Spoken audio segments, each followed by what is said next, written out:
Happy Party Monday, friends. Today we shall paint the Penitent. Only the penitent man shall pass.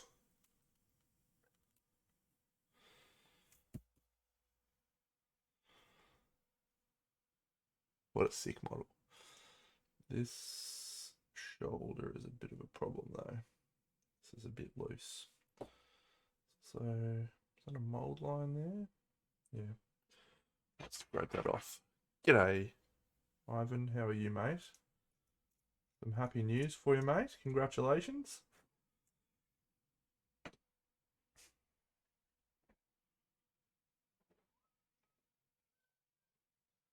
Yeah, that's awesome, buddy.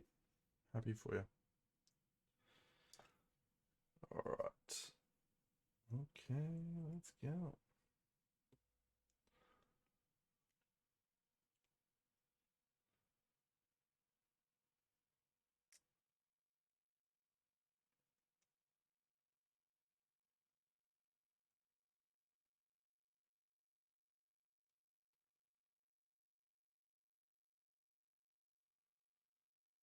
It's a good one.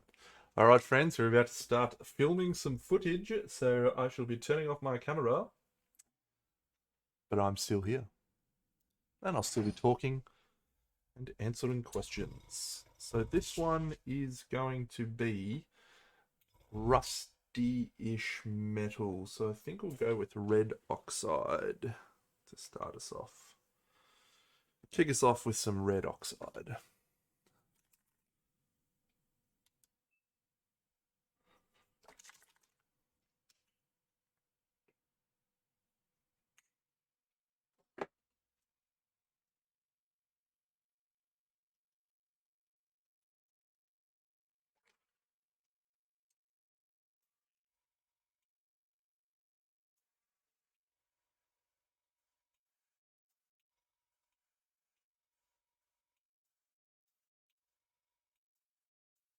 Only the penitent man shall pass.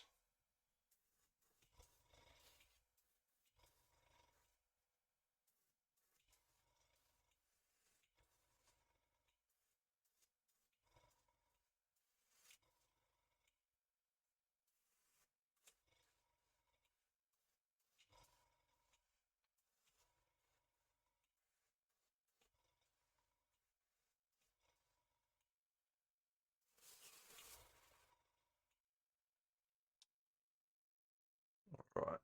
Yeah, I think that'll do.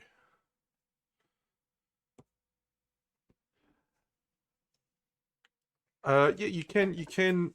So what you can do is set it up so that your computer audio is also replayed through Twitch, and so people can hear your computer audio. G'day, TJ. Um, through that. Usually that works best if you have microphones or headphones. Sorry, so people can't um, hear the audio through the speakers. The other option, you can use a couple of different methods to actually bring someone's video from another computer onto your screen. So, yeah, couple of ways you can do it, basically.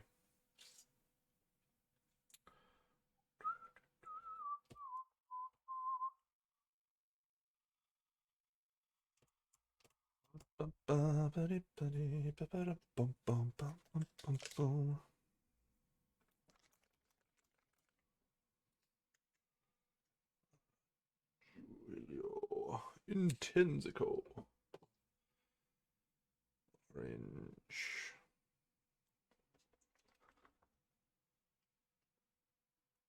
Like OBS is a pretty versatile system. It allows you to do some pretty cool stuff.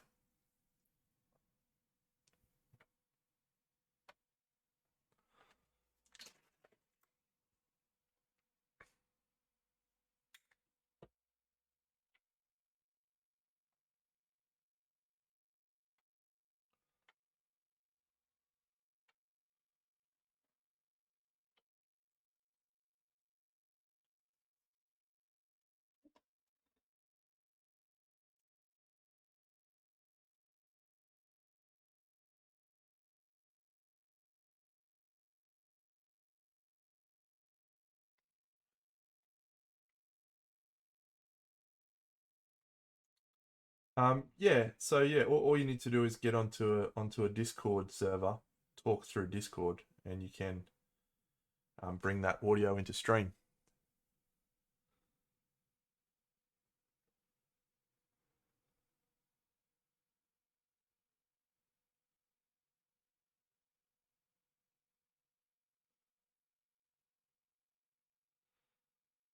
Oh, that's cool that you did your first, or you finished your mini, but bummer you didn't get to take it to a competition.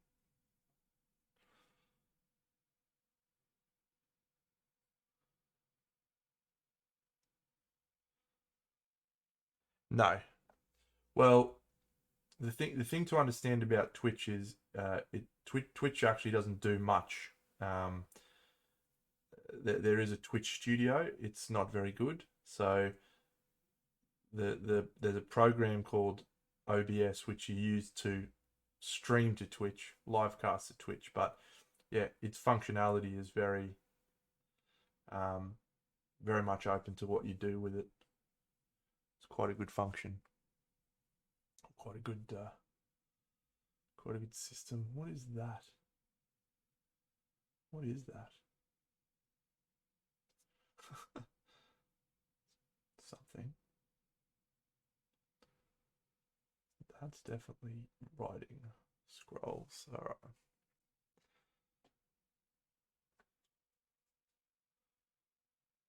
Let's do that in red as well.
G'day, Match Fixer.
And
So I'm only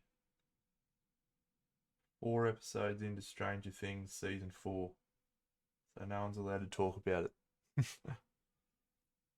Not allowed to spoil it. I get very unhappy.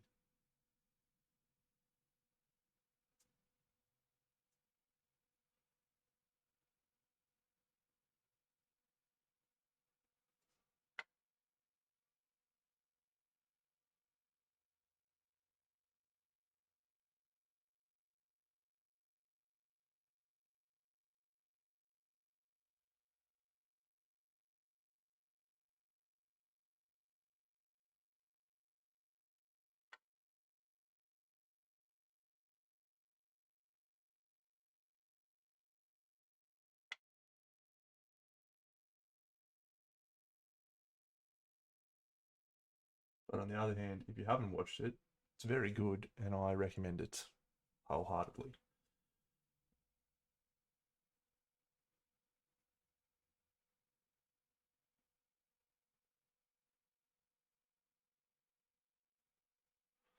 I did indeed, yes. What was the last figure I painted on stream? I don't recall. Or was it Sunday morning? Yesterday. Oh yeah, that's fine. I did the Huntress. Yeah, I've finished the Blade. The Blade himself.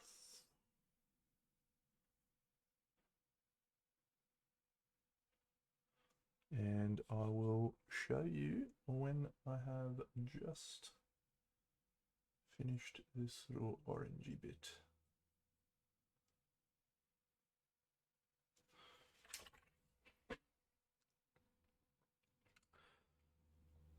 G'day, Tip Top. Yeah, it is pretty cold. No, TJ. So I'm actually doing these for a video series that I'm working on. It's for a board game that's very close to arriving called Oathsworn Into the Deepwoods. So yeah. So these are all figures from that range.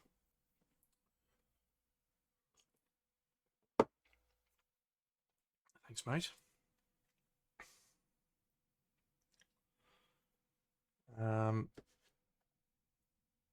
Yeah.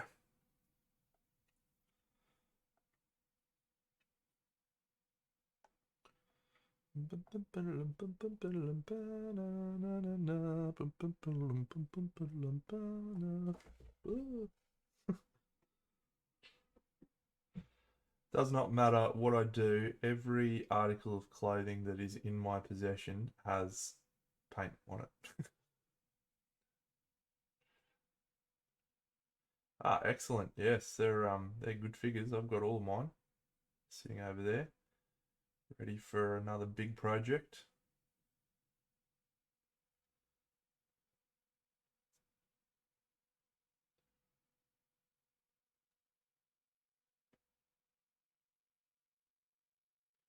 Ah, Conrad. Hey mate, we'll wait for Bucks to get on before we dive into your figure, but I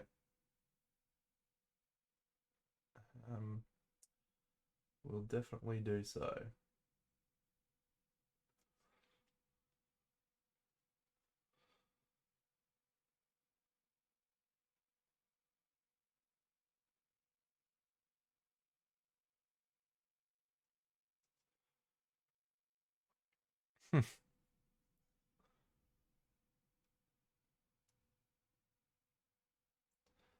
Yeah, it's the risk you run with Kickstarters.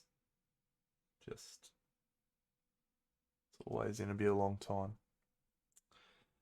Yeah, so we've got the Penitent and the Warden left, plus the Witch and the Grove Maiden. So the Grove Maiden is going to be a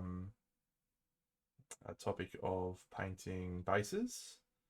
So she'll be a pretty boring video, and I'm probably gonna do a little bit of breezing through her paint job because she's a very uninteresting model. But the Witch and the Warden are two of my favourites. So is that all I've got left? Yeah. Yeah, so this guy and the Warden have a pretty similar aesthetic, but I left the Warden till last because he's going to have freehand as his topic, and that's going to be a little bit challenging.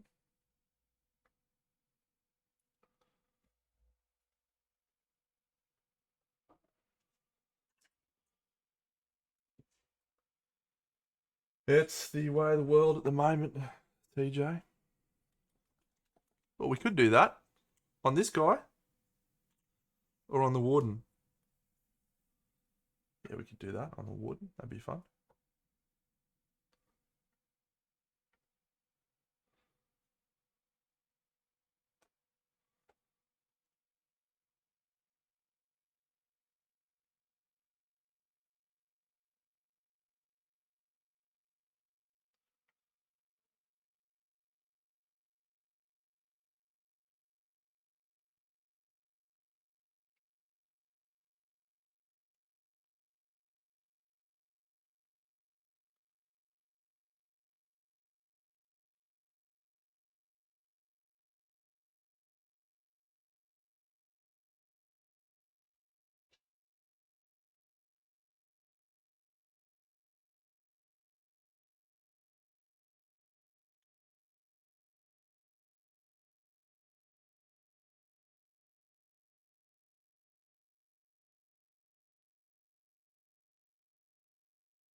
I cut together a pretty cool little video yesterday. Let me grab it for you, actually.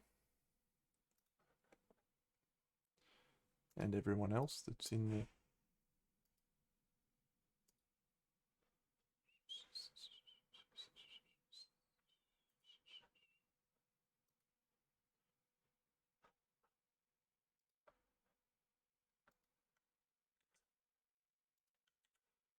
There you go. There is the ones I've done so far, not including the blade.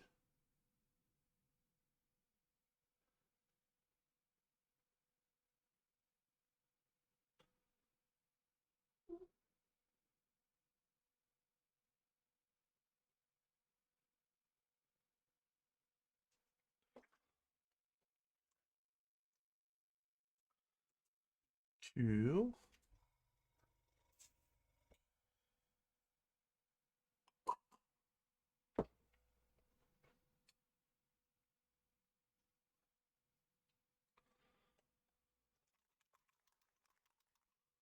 No?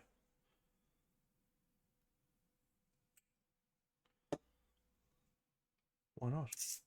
The Black Knight will always be victorious.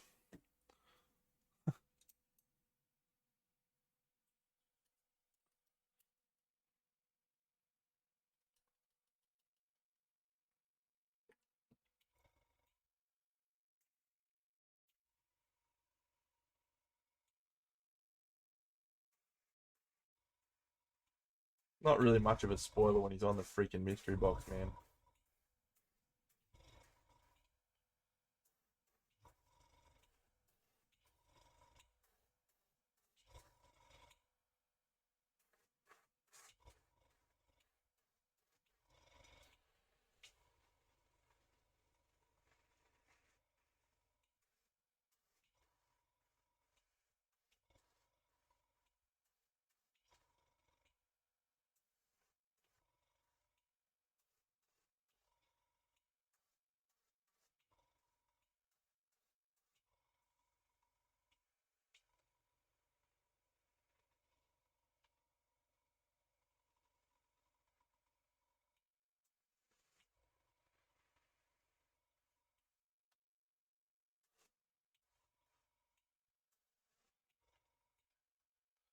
This is how you paint red, friends.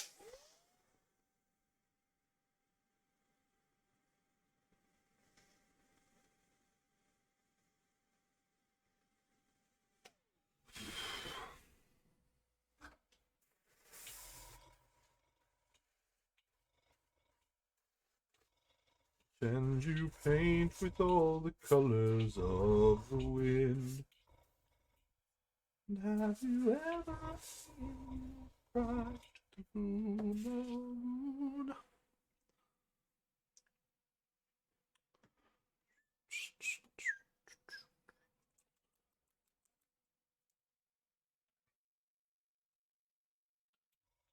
Can you paint with all the colors of the wind?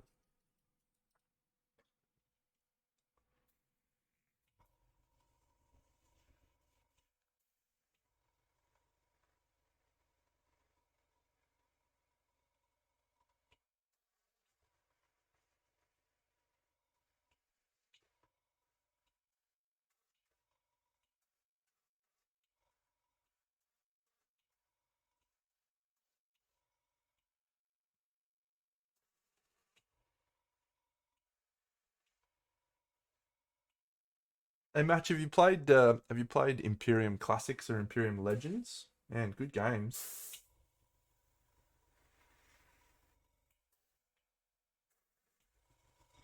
I've racked up something like 20 plays of those games over the last week.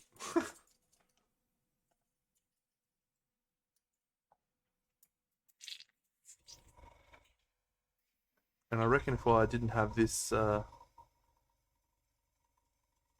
project I was doing, it'd be more.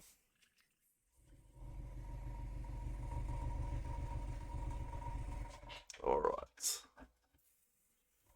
So we're going to use several successive layers of washes, but I think we'll do the metal first. We'll do a scratchy rough metal. So let's use this. Yeah, it's fucking good, really good. Yeah, like I think it'll be in my top games of the year. Almost certainly in the top 5, and potentially the top 3 at this stage. And that's a hefty recommendation because I've played some games this year already. All right.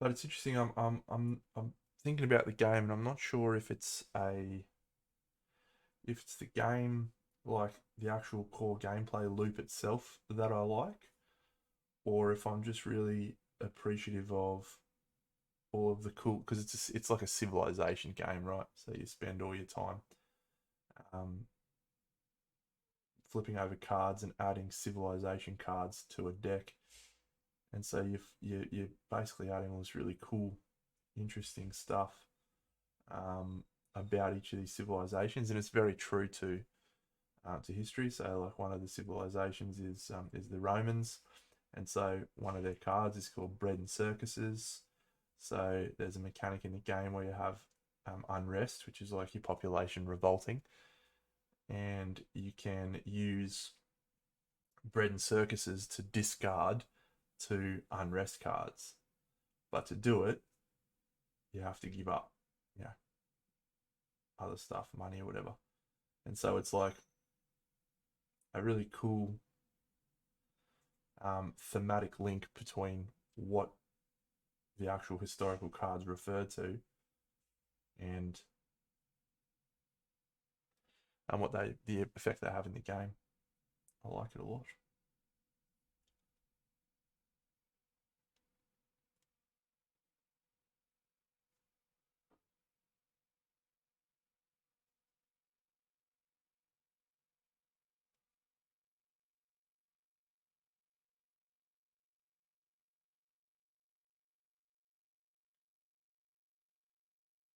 There's a lot of excellent factions.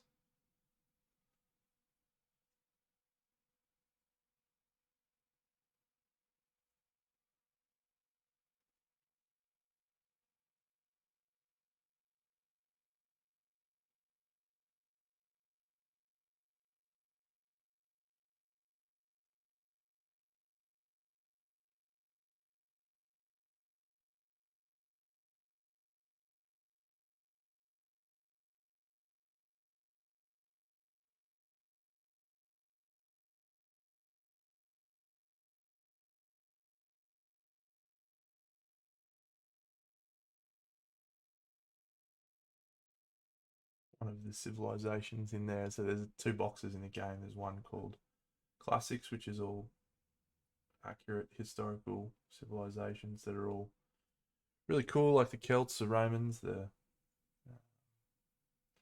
Macedonians, the Vikings, which is great. The Vikings are fun. But then you also follow that up with a second box, which is called Imperium Legends, which is still some historical civilizations, but there's also a large chunk of civs that are made up. So one of them is the Atlanteans, and so all their cards are about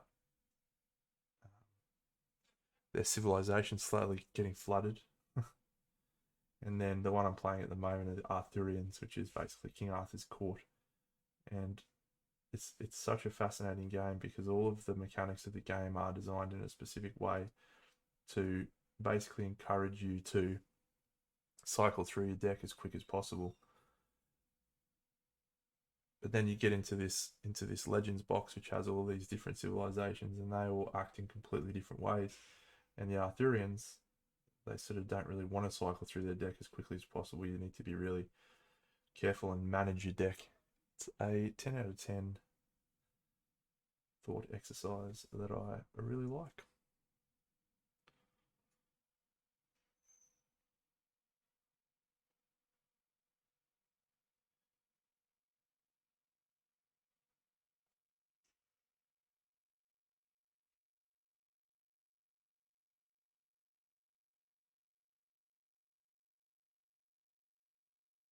Only the penitent man shall pass. It's best with 2. Is the overall assumption. I'm not sure if I could disagree with that statement at this point. It's actually excellent against the solo player. The solo player is very good. But yeah, we're potentially going to play 4 tomorrow night, so we'll see how it goes.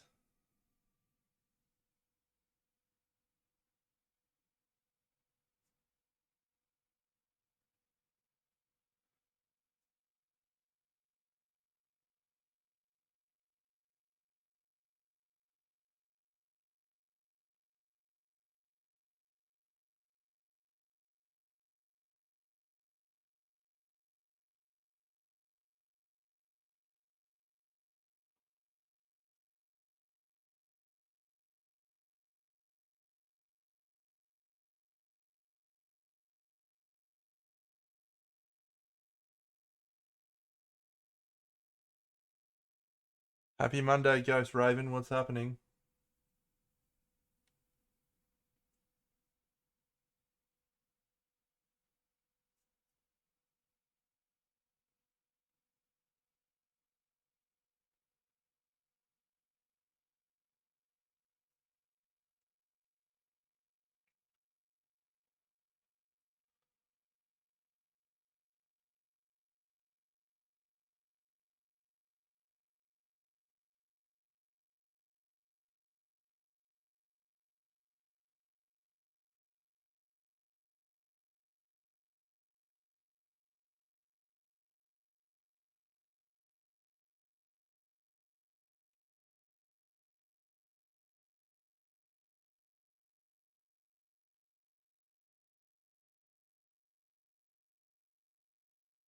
Oh, that's the life, being able to watch a bit of Twitch while you're working.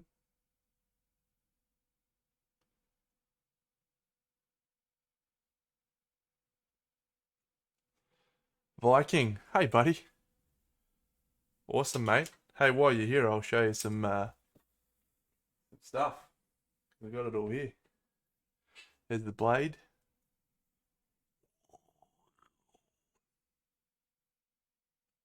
Don't think you've seen him yet. Here's the Ranger. Pew, pew, pew, pew, pew.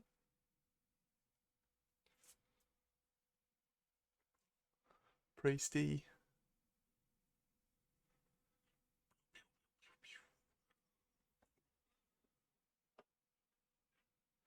I'm sure you've already seen the Exile before, but yep, the Exile. And then the Huntress, you probably haven't seen her because I haven't sent the photos through. I've actually got to tweak her eyes a little bit. They're just a little bit tricky because she's got them tucked under the hood. The war bear. Yeah, man, they're hard to get to. I'm telling you. This guy, he's got awesome eyes. This guy, I think this one's my favorite so far. The Cur. And then, well, it's either that one or this one. This guy's sick. Thanks, buddy. Yeah, so the focus is on cool eye-catching paint jobs that you can do in a relatively easy time frame. So most of the figures I've spent about 2 hours. Some of them I've spent a little bit more, but mostly 2 hours. Is it? Yeah, he looks cool. He looks really cool.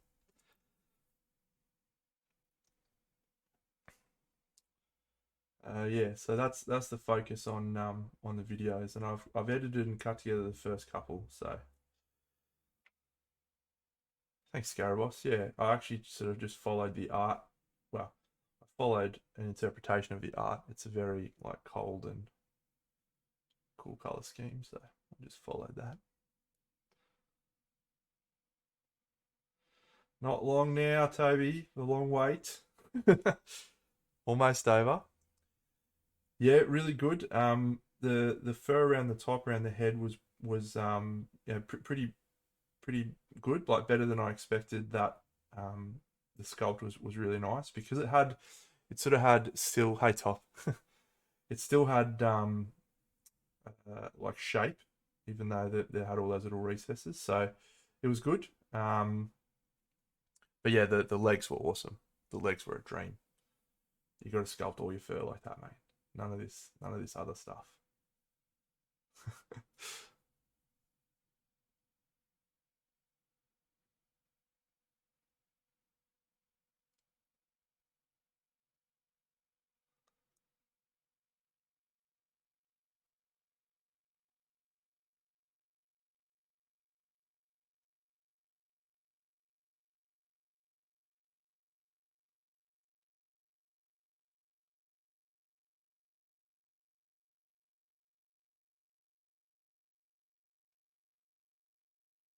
Okay, let's go.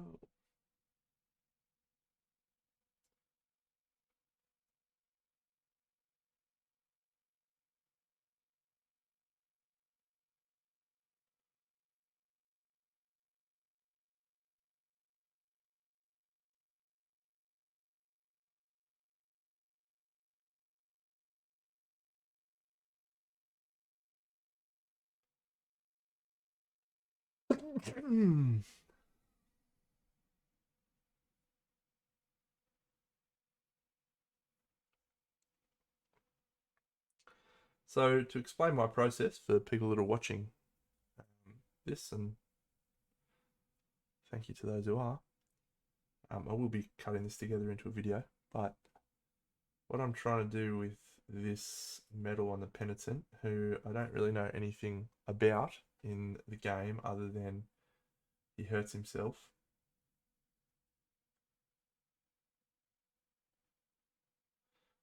He feels like the kind of guy who wouldn't be real keen on looking after his equipment. So I figured we'd go for a rusty sort of look on this chap. Well, yeah, I've actually blue tacked this one in, mate. This one's the only one so far that's really loose. So yeah, I have blue tacked that in. And it's really good. Like, that one's good. But yeah, the warden's the other one. And yeah, so I've glued all of the parts together, and like this arm's pretty solid. It's not going to move anywhere unless I do it. But yeah, this one is uh, just a little bit loose, and it's funny. So many of the other joins are awesome, but yeah, for these two, it's just going to be blue tack. However, when I do the other weapons, you know, this one's actually really secure when particularly two-handed weapons.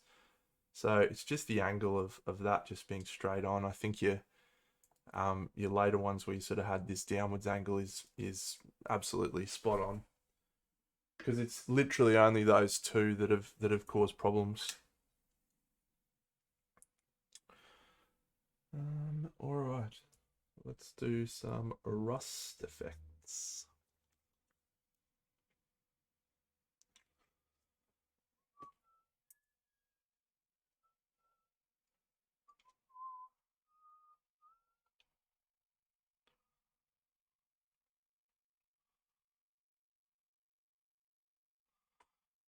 I can I don't know that I talked enough about that first experience in um, opening the box. That maybe I should re-record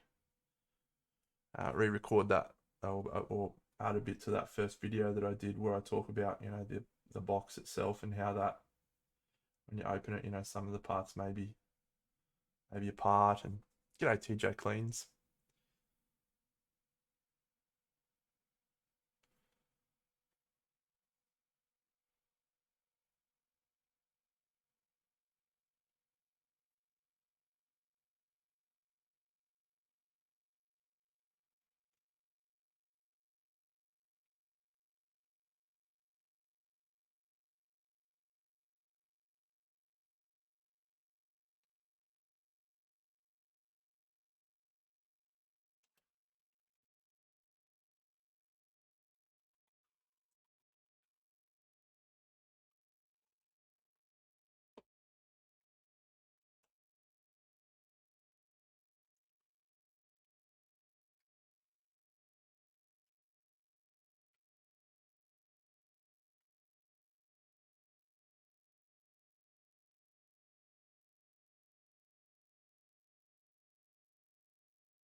Yeah,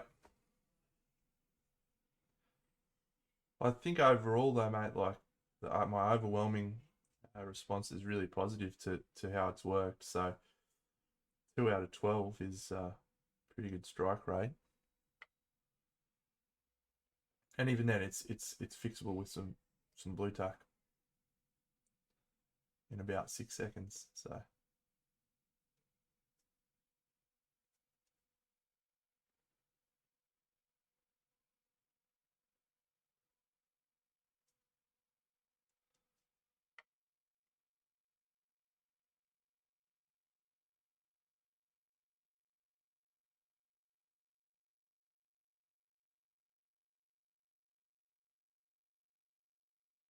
yeah, yeah, I'll add a bit to my first introductory video as well, just so we can try and hit as many people as possible.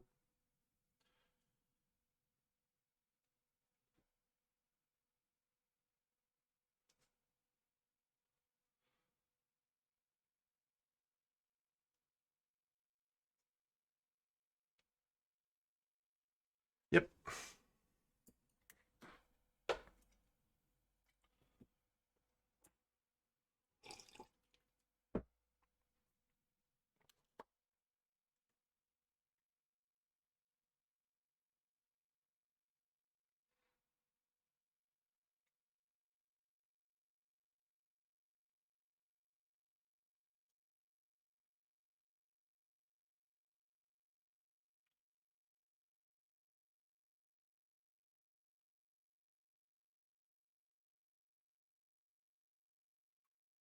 Hey, Robbie's Hobbies, welcome, buddy.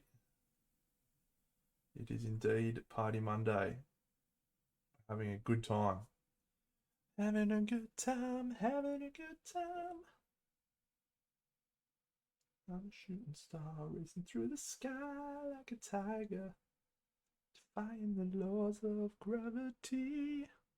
I had some pizza tonight, mate. I had a pretty rubbish week last week, and so I was just like, I'm having some pizza tonight. I'm doing it. It's happening. So yes, pizza.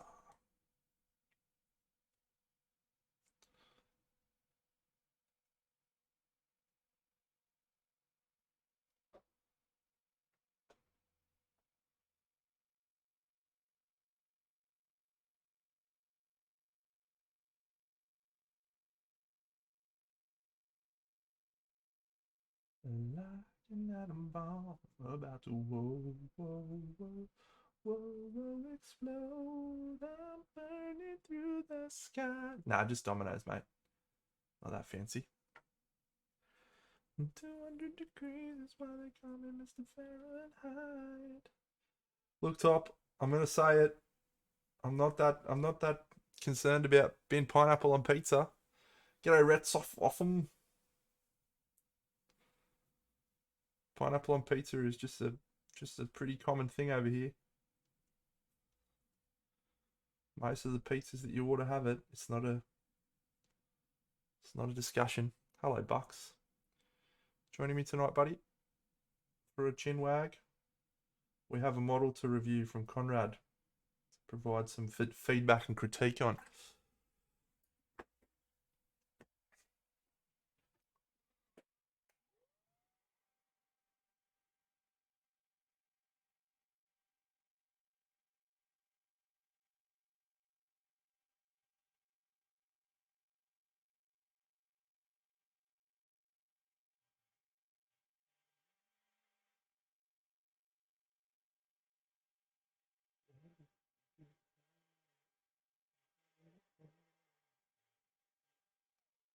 Indeed, indeed. You need to have a good meat on there. Hello, Conrad. Again. Wasn't sure if you'd be listening.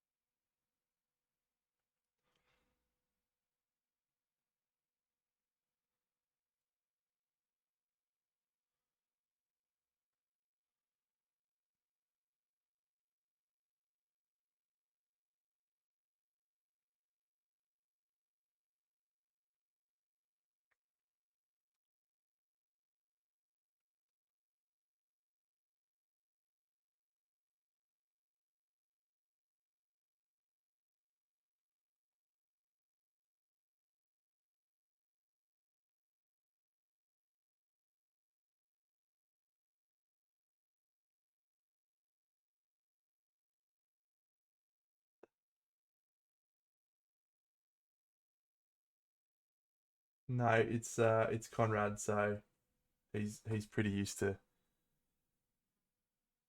aggressive critical feedback. I don't think he's going to get too concerned if I unload on him. Hey, that's a good question that I don't know if I've ever answered. Let me think. Hmm. Nope. I got no idea.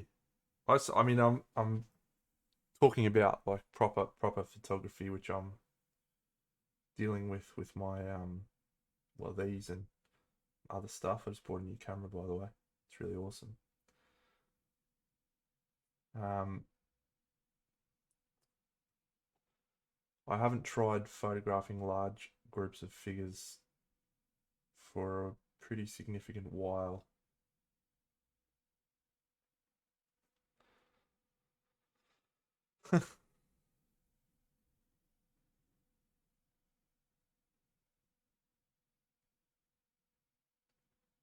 Yeah, I think we probably will be slightly more detailed than that, mate.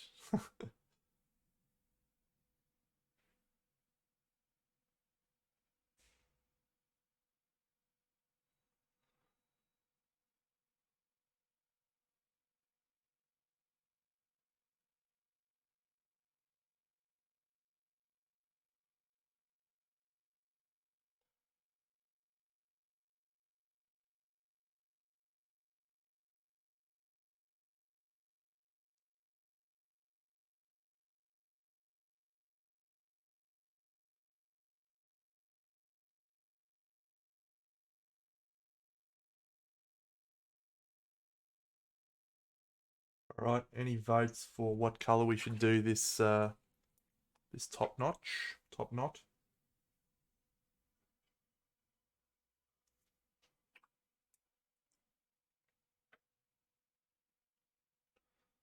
I am open to suggestions. Oh, awesome. You know, I was going to ask you what this thing was. That's good. That's good stuff.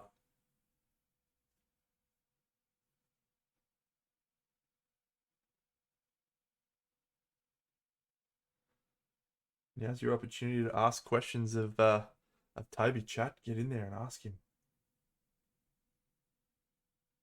Don't know that he can answer any.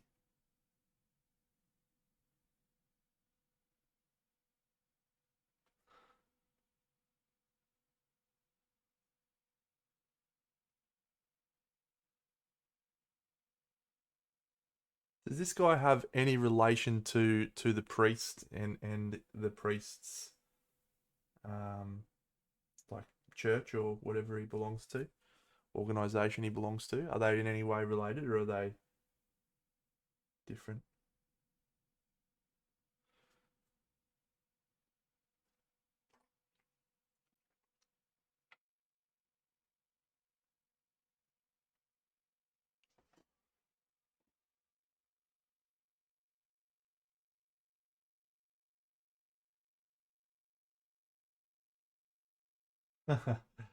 You want me to read? You want me to read out the story? I could read the story in the Australian accent. I don't know that it'd be as good as James Cosmo. I'd give it a red hot crack though.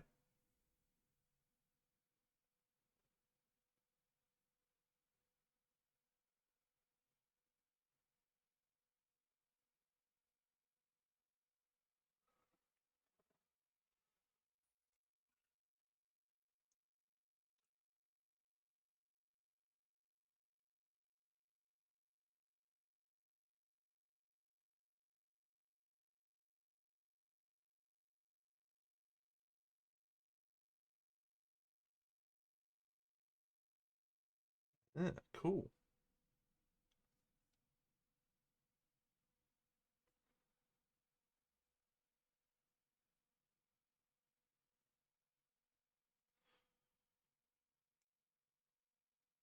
Oof. Very excited. It's going to be here soon. Apparently, the boat's going to land in Australia on the 1st of June. That's only 2 days away. And then it'll take about, I don't know, 4 weeks maybe to get to me. How exciting.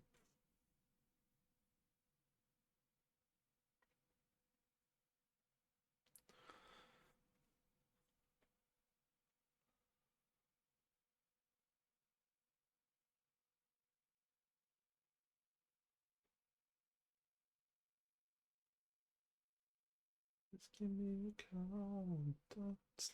So Topulus has gone for a white blonde.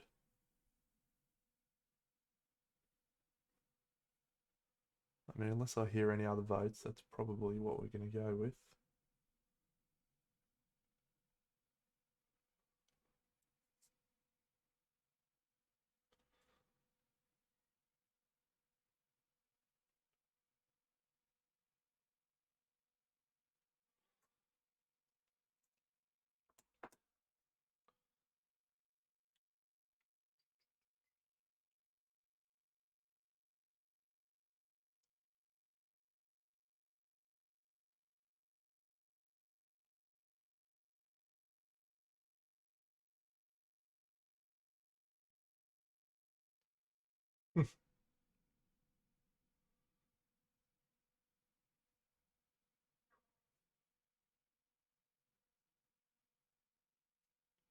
Painted like fire.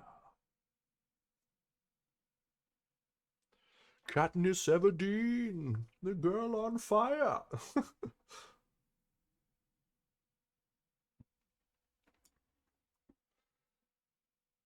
Yeah, we could do that. We could do 10. All right.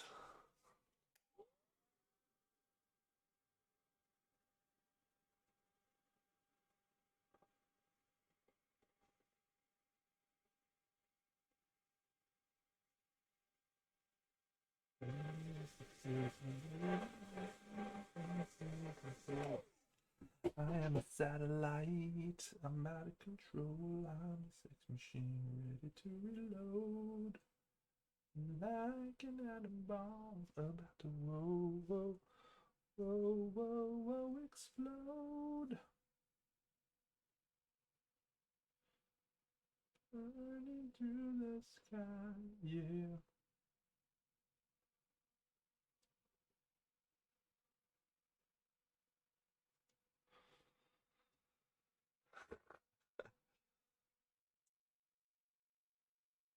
Very, very close indeed. Now I'm sure everyone's going to have a great time, mate. Sure, everyone's going to love it. It's been my most anticipated game for about almost 3 years now. See ya, Ivan. Thanks, buddy.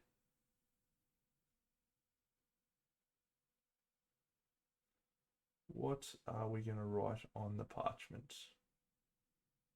I'm not sure. It's nice that you think I could write something that small, mate. I appreciate that.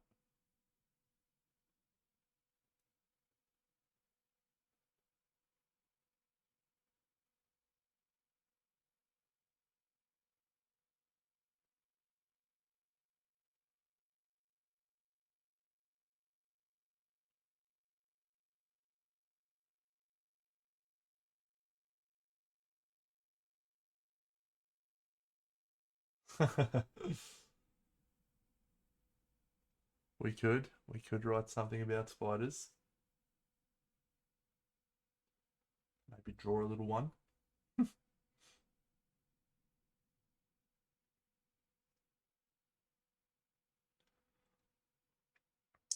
My friend, that's a difficult question to answer.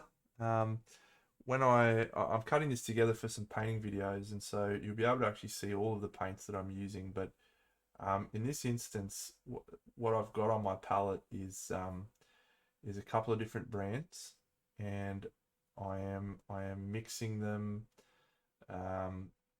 together to create some brownish shades. So at this point in time, I'm mixing together Rhinox hide, which is a Citadel color. It's a really nice brown, and I'm mixing it with some AK third generation black, which is just a really nice black. And I'm also mixing it with some Cygor brown, which is a contrast paint. And I'm doing that to help it flow a little bit better without losing the intensity of the color. One thing that can happen when you water down paints is they can lose their intensity of color. So if you water them down with an ink, it helps them stay intense.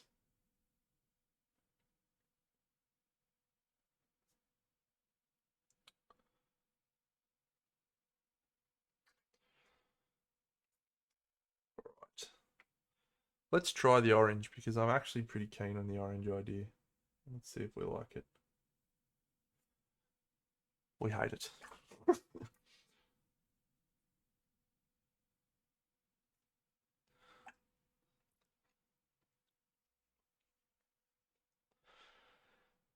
Yeah, that's the thing. I can't wait to try it out because the layers of playing a card to trigger another card into a battle flow to then allow you to play a token to battle flow more cards into your hand to then play another token to get some animus back to play another one to create another chain. Yeah, it looks like an absolute blast. It excites me as much as Gloomhaven's combat system excited me, but even more.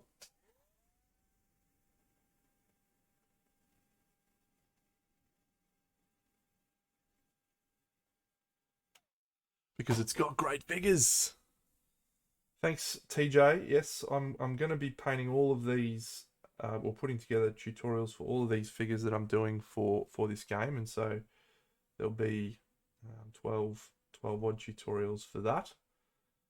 And then I have done some other tutorials on just painting a variety of figures as well as all of my streams, which have been uploaded on there as well. How functional is this weapon? Well, it is a weapon. Like, it isn't a made-up weapon. I don't know how functional it is in practical use. You wouldn't have thought very practical. But it'd make a mess if it hits someone.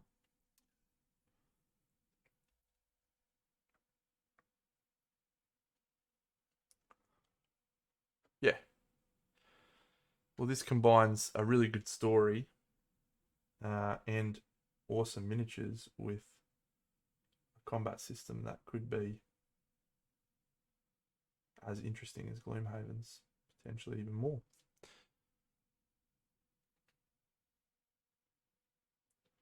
We don't have long to wait.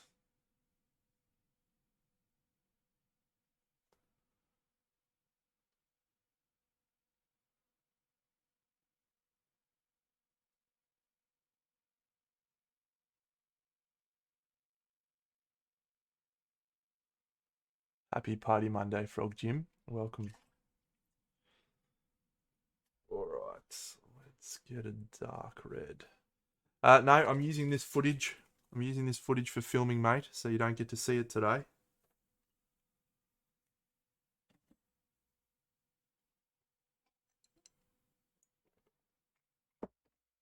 It's probably for the best anyway, mate. You'll be seeing enough of it soon. Alright, you sooks, here it is. This camera is filming my palette for the footage.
All right, what are we at now? Just an hour. Cool.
They're slightly larger than 28 mil Frog Gym. I think they're about 45 mil scale.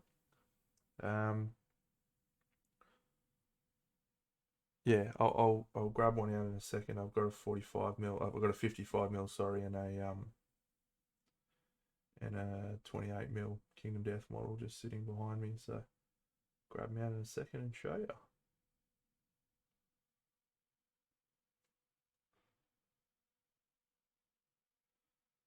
They still feel like a 45 mil, like a 28 mil sort of scale. Like they don't feel gigantic, but I reckon we'll really notice the difference when we see the monsters. I reckon the monsters will be outrageous. Yeah, so here's a 54 mil scale figure. So you can see it's pretty similar. And then here is a 28 mil in a Kingdom Death. So they feel a little bit bigger, but just enough that you notice.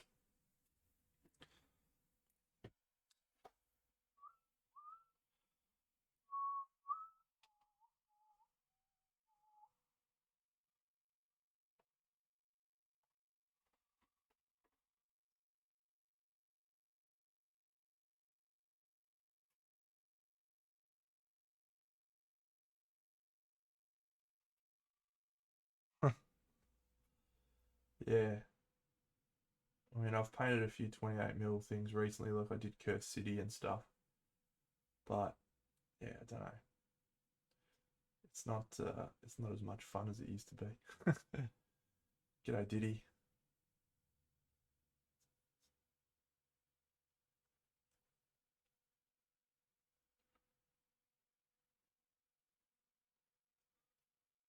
So yeah, it's nice to be able to paint something just a smidge bigger, but still feel like we're doing something small.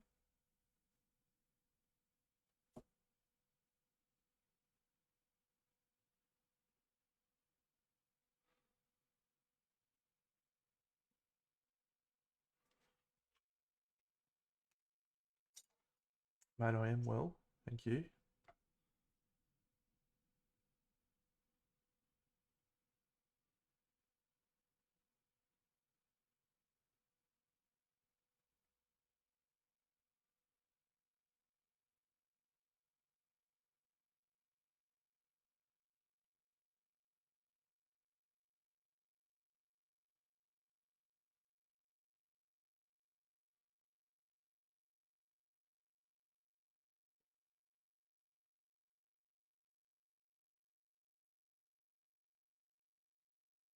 Thank you.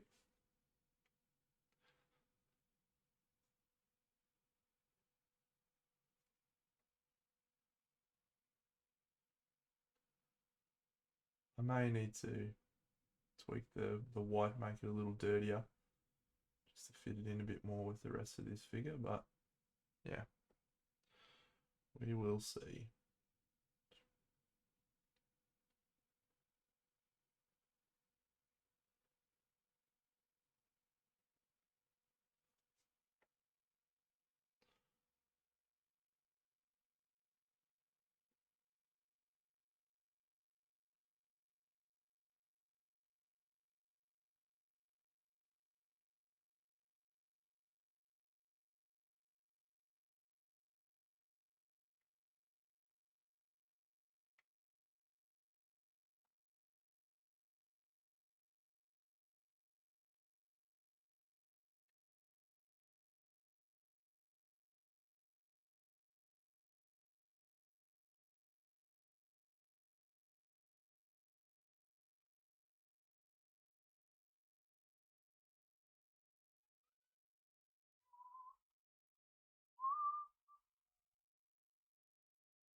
Keep running up that hill.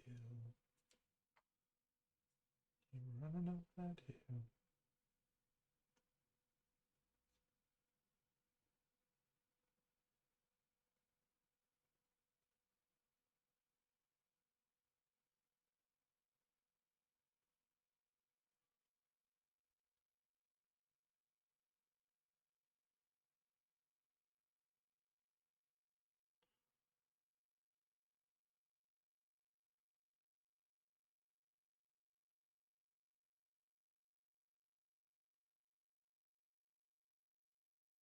G'day, Jared. Welcome, buddy. Hope you are kicking goals tonight, mate.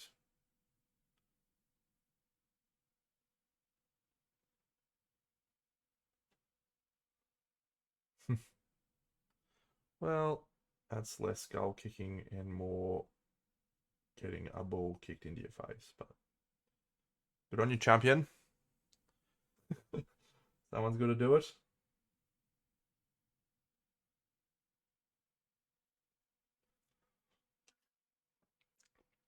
It shan't be me.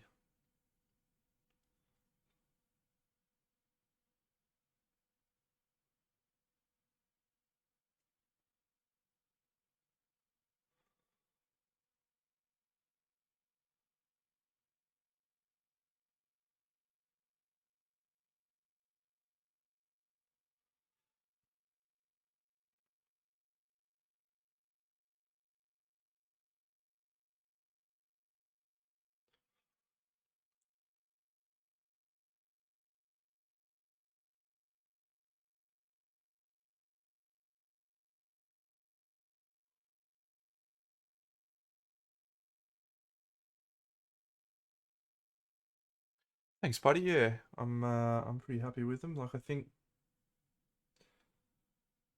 I've tried to keep my perspective or my focus really ironclad around, the goal of these figures is not to be, the best that I can paint.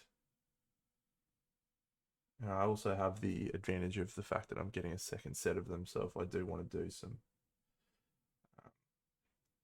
some display versions of them, I can, which is cool.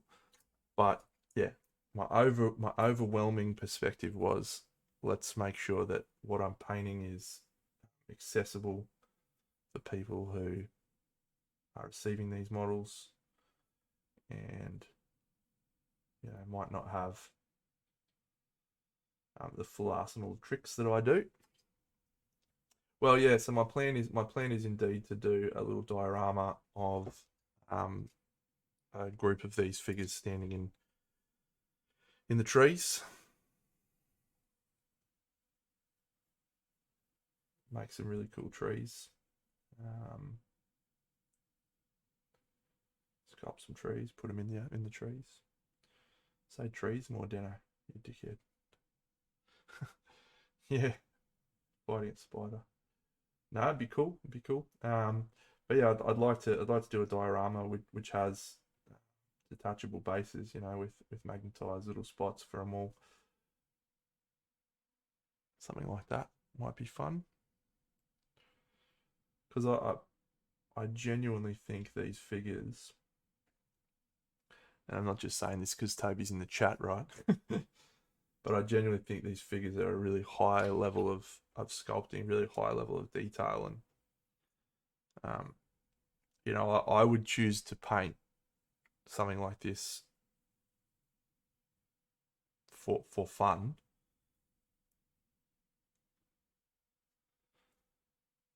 So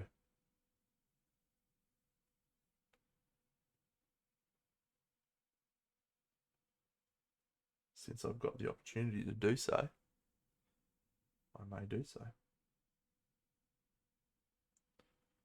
Mind you, I've always got lots of figures to paint, so we'll see when they come into the rotation.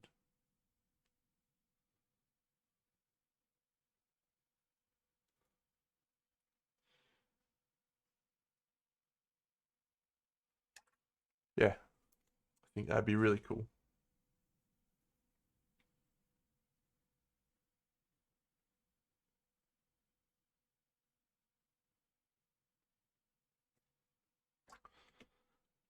I do like orange.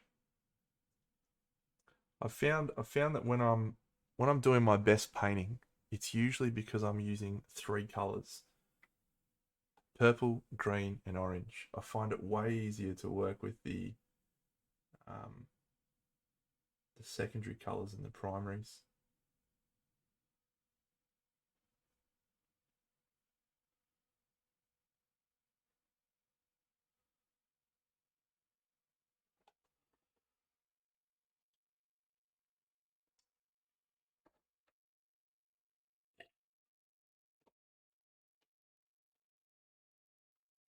G'day, Sleepy Slang.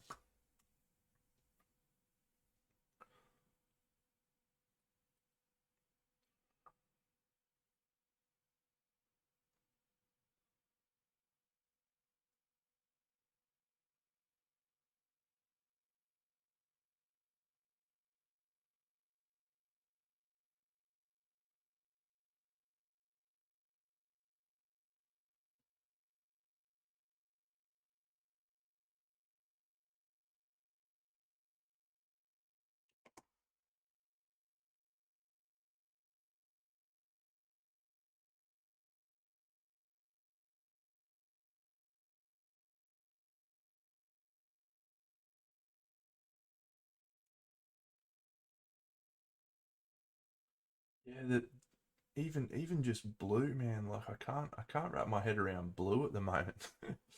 Every time I've tried to paint blue recently, I've looked at it and gone, "What is this? What are you doing, Deno? You are an absolutely trash painter." Every time.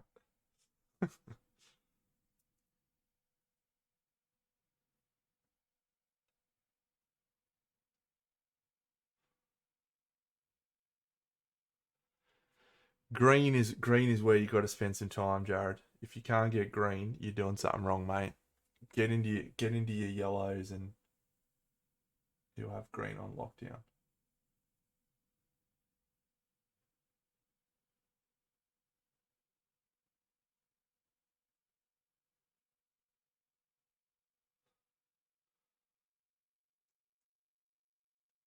I did see the Kirill Eldar bust.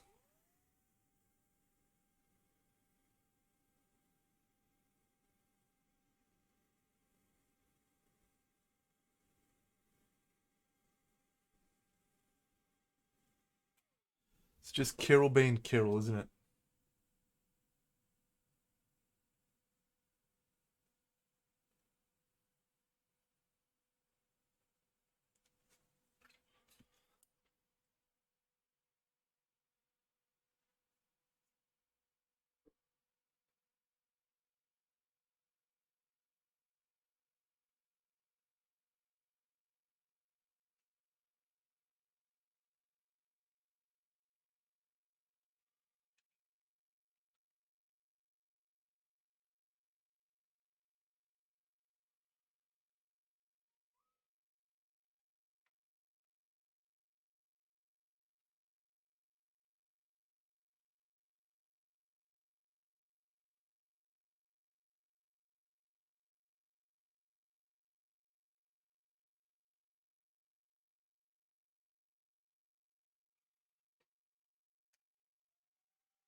Yeah, I'm in a similar boat, mate.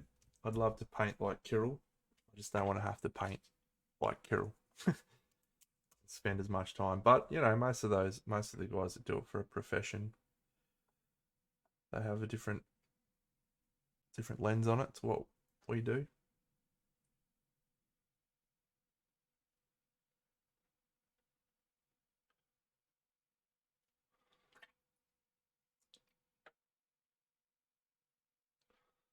Yeah, he's great. He's incredible actually, Othami. Really got a lot of time for his style.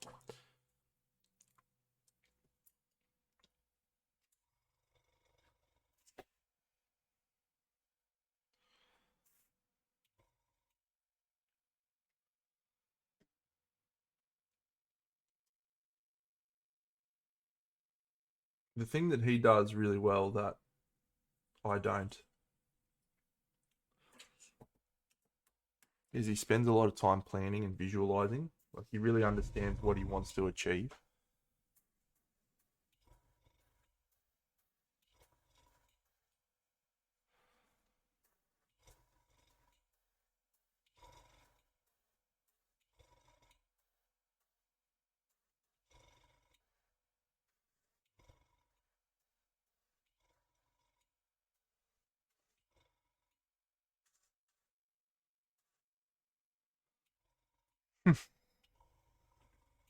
It does sound like cheating. You are right.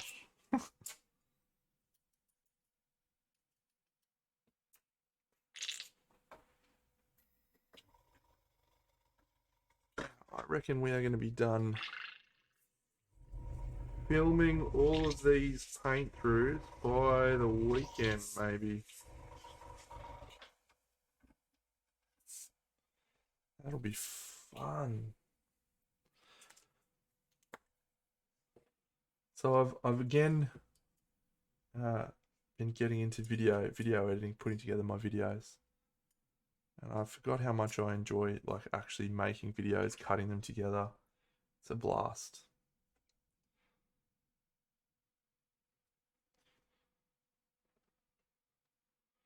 Where's my green?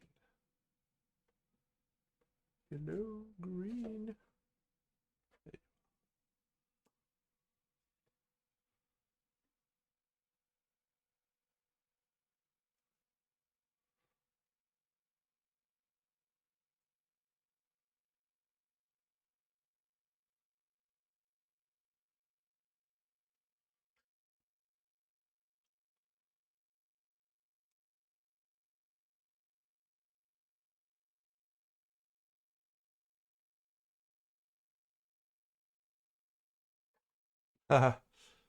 Well, I have finished cutting together the first two episodes, but I've got to release a voiceover. I don't have to. I have to record a voiceover. Otherwise, they will be pretty shit videos. Just talking through what we're trying to achieve. So, I'm going to try and cut together the first 6 videos and record all the voiceovers at once. But that may not work.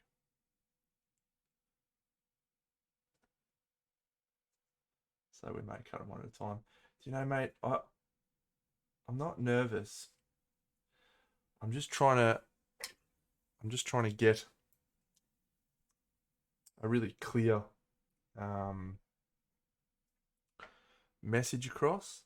Because normally when I'm just talking, like it doesn't really matter. I'll just be like blah blah blah blah blah blah blah blah blah blah. But I'm trying to make the videos be concise and good. So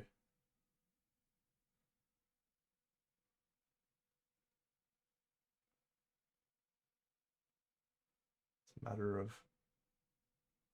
yeah.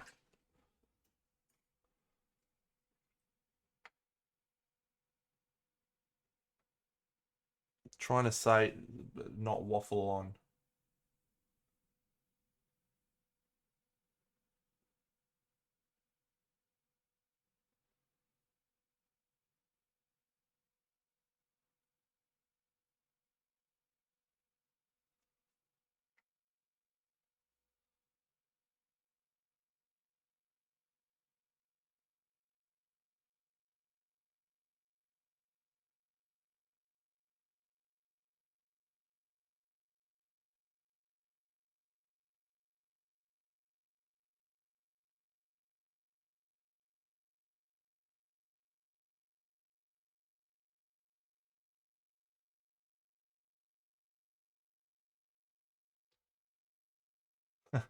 It does. It says, don't waste time with spiders. Yeah, I may actually. I'm contemplating re-editing that or refilming that first intro because there's a few other things I want to talk about as well. So I may do that.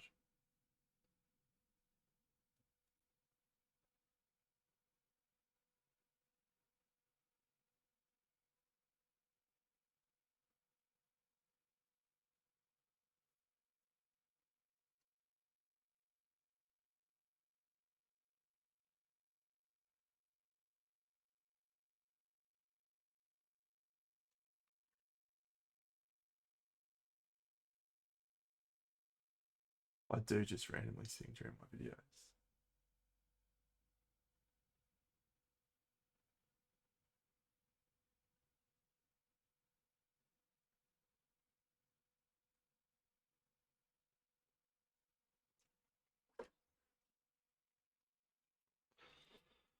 Keep running up that hill.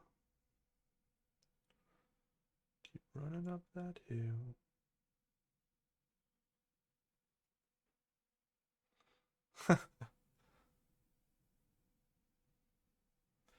Good feedback, mate. Good feedback.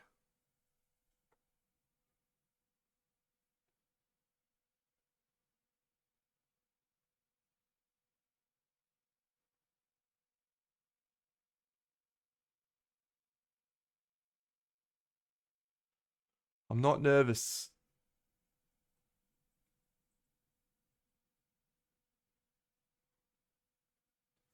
But it is a different type of content to doing this.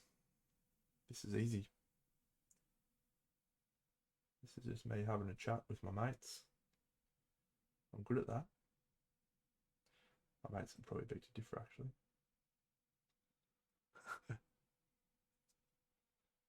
I ain't afraid of no ghosts.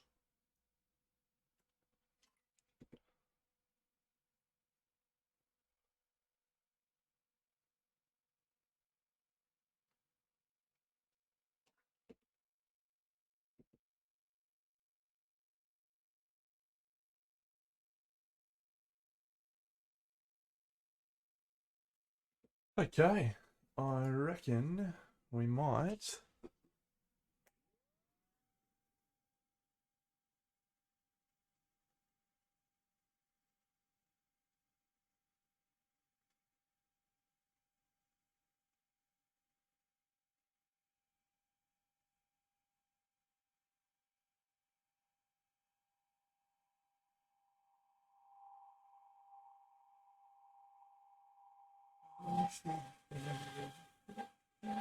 Like a tiger, defying the laws of gravity. I'm a racing car, passing by like Lady Godiva. I'm a whoa, whoa, whoa, there's no stopping me. I'm burning through the sky, yeah. 200 degrees is why they call me Mr. Fahrenheit. And I'm trying to meet the speed of light. Wanna make a supersonic man out of you. Don't stop me, don't stop me. Hey, hey, hey, don't stop me, stop me. Ooh, ooh, ooh, I like it. Don't stop me, have a good time, don't stop me.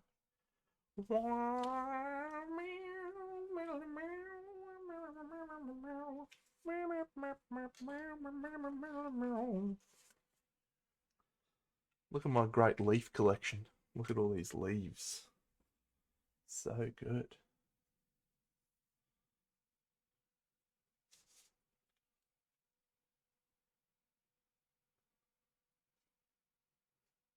So I have actually put leaves on with like I am. Actually, am I? I'm not sure.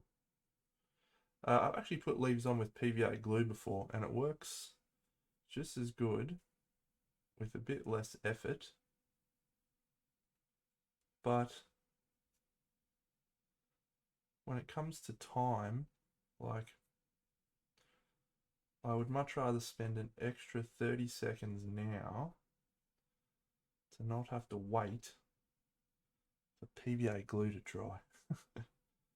That is how you know I am an impatient guy.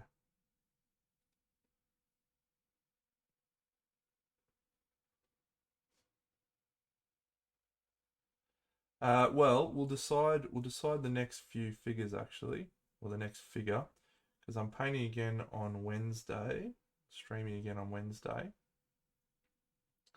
So we may, yeah, I'll let you guys decide which one I paint. I've only got 3 left now. So you can decide on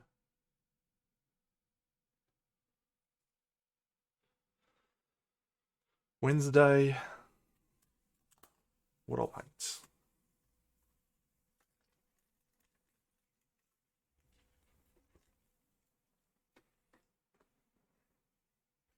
Yeah, so the options are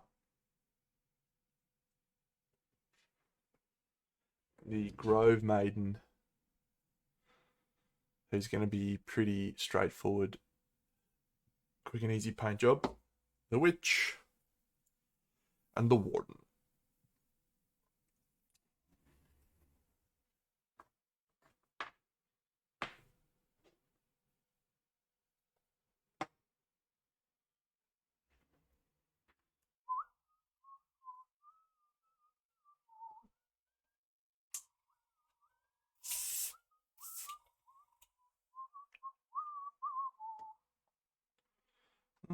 Burning through the sky, yeah.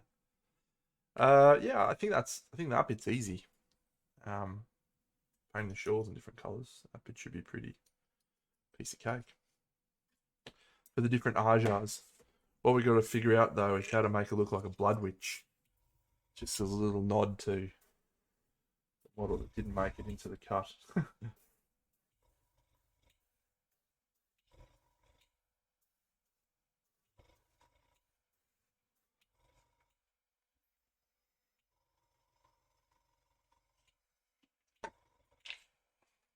Well,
all right, friends, I shall return in a brief moment. I'm just going to go varnish this chap. Yep. So we can do the medals. Stand by. Need to open a new container of varnish.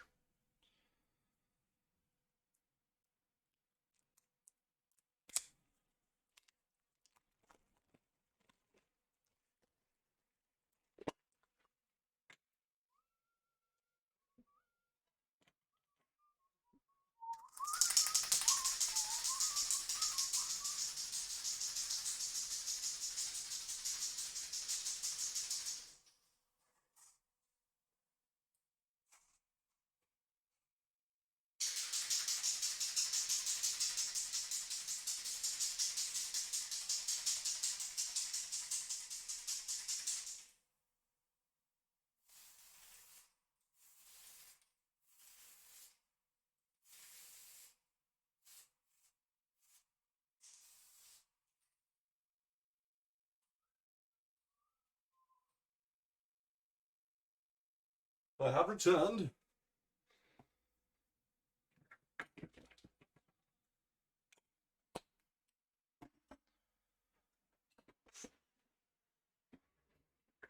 I love this varnish. It's so good.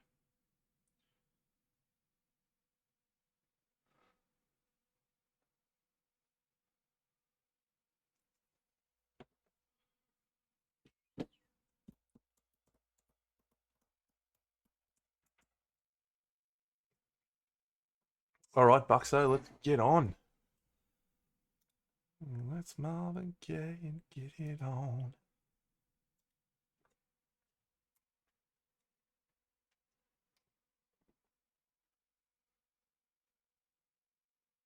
You hear me all right? I gotcha. What's going Excellent. on? G'day, everyone. G'day, Bucks. What's happening, Hey, mate? mate. How are you?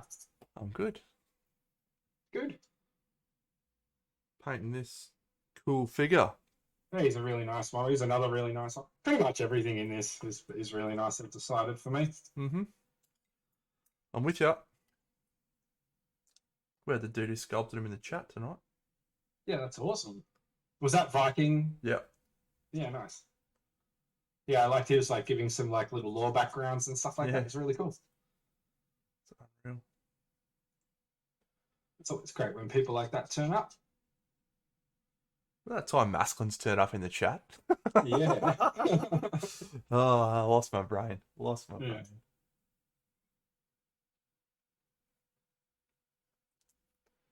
G'day, chat. How's everyone going? G'day, Loco El Taco. Thanks, buddy.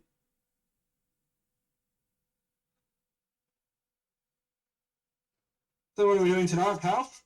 What's on the agenda for us? Yeah, we got a piece from Conrad that we have to review. Sure. And that's about it. I really want to finish this chap off. Nice. I can put something up for review if we'd like. Oh, you finished Chicken Quest, haven't you? I have. Cool.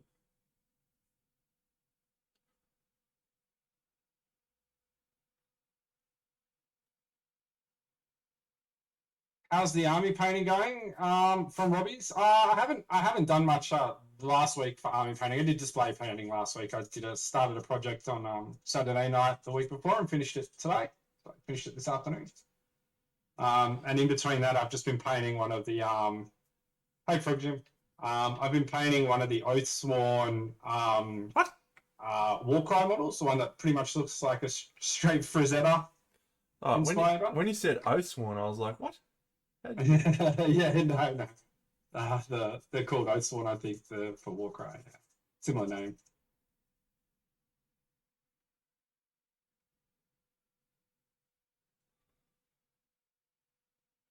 So yeah, I haven't been doing much with my Eldar. I feel like I'm in a pretty comfortable place with where they're at. Like all that's left to do is basically like 2 weeks worth of work max.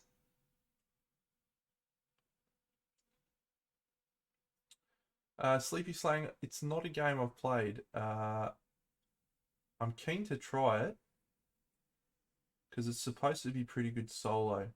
So I am actually keen to try it, but at the moment, every time I look at it, I'm not sure if I'm going to want to invest. I'm a bit I'm a bit gun shy on Lord of the Rings IPs. After War of the Rings. You wouldn't be, yeah. It's place to be smart with it. Yeah, Robbie, man, it is. Army painting is a slog. It's absolutely a slog. That's what makes it like quite rewarding when you get a project done. But there's no harm in sort of breaking it up along the way. All painting is good painting, in my opinion.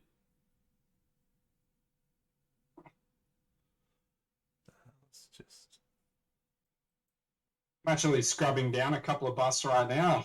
Oh, what are you scrubbing? Well, I'd really like to paint Bear Crom again. And I'd like to paint the Viking again. I'd like to paint Bear Crom full stop. Yeah. It's one of those models I've had. It's been on my I want to buy this model list for a long time, but I've never got around to buying it. Yeah, you should have chucked it in on your Vercingetorix order. Yeah, That was the last one you ordered from yeah, Fur, wasn't it is. Yep, yep. That's absolutely what I should have done. Do I have an Instagram? Yeah, Sleepy Slang. Definitely do. I'll link it for you. I actually haven't posted on my Instagram in 3 months. I've decided to focus more on my painting than posting at the moment. And I guess I have a bit of a dump again, sort of similar to the way when I started on Instagram, have a bunch of projects to dump out when I'm feeling up to it. What Bucks is saying is he got too invested in Instagram and too addicted to the likes, and he realised it was unhealthy, and he was like, "No, I got to stop this."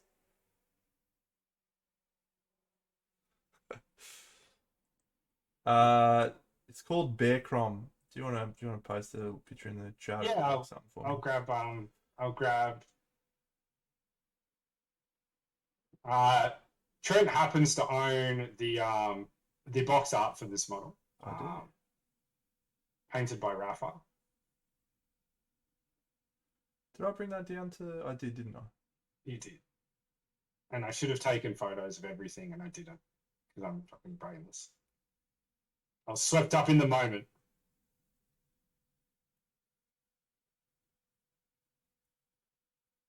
It's a big boy bust, so it's a 1/10, I believe. Yeah, could even be bigger than that, like slightly. Hey, without any spoilers, I'm only up to episode 4. Did you get into it? I'm up to episode 2. Oh, it's good, mate, isn't it? Let's go back in time, mate. Let's invent a time machine. What are we doing here? Oh, so good. Love that show. I was just said to Vidy, oh man, we're going to come so excited, Stranger Things is out, we're going to binge it. And she's like, oh, I don't really know. And, I can't really remember the show. I don't know if I really like it that much. And I was like, what? And so we watched the first episode, and she was like, "Oh yeah, that was pretty good." And so then we watched 3 more, and she was like, "Oh my god, I forgot how good this show was." And I was like, "Yes, it is." Great addition. I'll just say the first major new character added. Great addition. Yep. You know what I'm talking about? Yep. Yeah.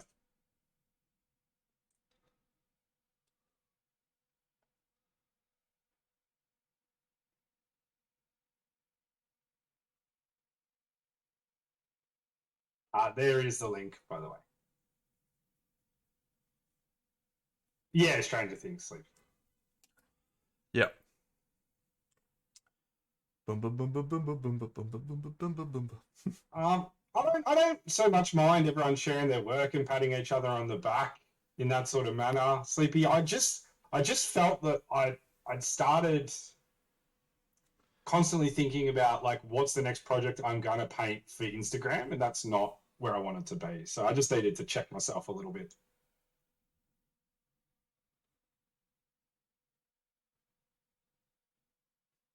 It's a good way to do it. It's a good realization to have, mate. Yeah. That you're doing it for that purpose. I've been caught in that trap for a while. Yeah. Well, in the past, I mean, not now. This is the sad reality, though. It's kind of the way you have to be. Yeah. To develop it, to develop the yeah, it's true. I'll be, I was having this conversation with a younger hobbyist the other day, and he's like, "Well, why do you even have an Instagram then?" And I'm like, "Well, because you have to, it's a great way to connect with it's a great way to connect with other artists from around the world and get your stuff out there. And I'm going to use a dreadful word in art, but exposure is real." I'll say the one thing that I really appreciate is the collection of my own work. Like on occasion I'll just trundle back through my Instagram and be like, "Oh yeah, that's mad. Oh, I forgot I painted that." Yeah. That's very, very true. Do you find that you actually do that most? Like when like that's your, I wouldn't say most because it's real easy to just open Instagram and get on a scroll, right? But like when you purposely go to Instagram, like, and it is one of those reasons just to go back through and go, hey, let's have a bit of a look at where I started, what I've done, where I'm going, sort of stuff. No.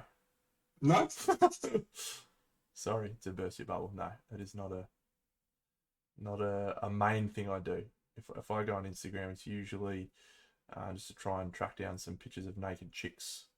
You're a pest, then, eh? No. If I go on Instagram, it's usually just to see what other Scroll. what other artists have been up to.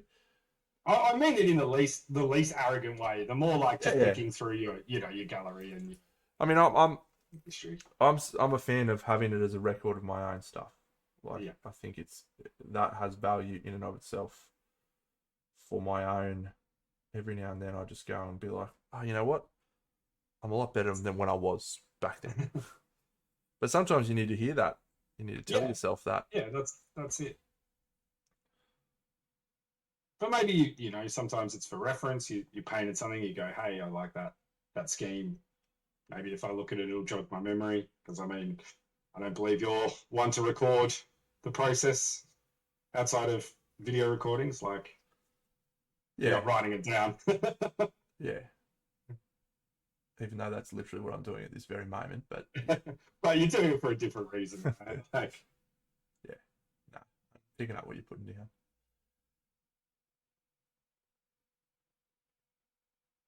You guys were having a chat about this at Sydney Painting Group yesterday. Yeah, where did you guys sort of land, Jared, on a similar boat, or you got a different take for us?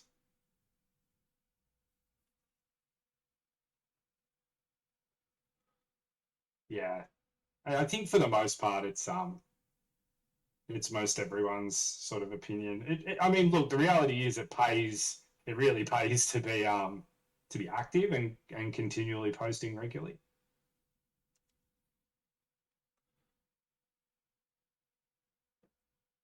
It's all about what you want to. Yeah, I guess the trick is you got to make it work for you. Yeah. If you're doing that and you're happy with that, then keep smashing it. Yeah, the best. It's the pressure. Yeah, that's right. It is the pressure. The best piece of advice I can give to anyone who's trying to grow an Instagram following, and that is absolutely something I'm qualified to talk about. The two things that you need is consistency and consistency. Yeah. That is it. I'm not even a very good painter. And I certainly wasn't back then. But I would just post every day at the same time. Every single day. I'd post something at the same time. And I would have stuff stored up to use when I wasn't posting. And that was it. I don't know that you need to outdo yourself, but you just need to do yourself. You just need to be posting every day. For me, the one thing I've figured I'm not that fond on. I don't know, for whatever reason, and there's nothing against it. I'm not that fond on posting whips. Yeah. And I think that's a big part of, like, once you're, like I had 50 projects of backlog to post and didn't have to worry at all, Yeah. And that served me well for a couple of months. And then once I got up to what I was working on, I was like, well, I don't really want to post whips because they're whips, like I don't share too many whips. I might share one whip in the process, like in our Discord, and that's sort of it. I'd rather focus on it getting done than like see that. I just feel that sometimes it's like, looking for the stroke. I sort of like I like posting whips. I feel like it gives people an insight into not everything looks great all the time. Yeah. And that's okay. That's a really good point. I think also that you're at a stage where at your Instagram level now, which is 20,000 plus followers, like you are absolutely at a spot where whips add value to the community. People like seeing that sort of stuff. And I think it's good when it comes from people who are pretty strongly established. But I don't classify myself as that, so yeah, I'm probably wrong there. That's probably a bit of a backward way of thinking. I think what you need to do with just yeah, Instagram in general. I don't want to see trash. Yeah. I don't want to see you posting one whip and then the next day you're posting a whip with an extra 3 minutes worth of Yeah. work. Yeah. It's effectively the same picture. So be consistent, but post value. Like post something that's interesting. If you're posting the same thing, same picture with very minimal change, that's what'll decrease your followership. Yeah. Yeah, Robbie, I'm with you. I think most of us hate taking photos of our stuff. Partly because you've got to sort of like staring it in the eye, you know. Photos show faults, you know, and then it's all about how you deal with that.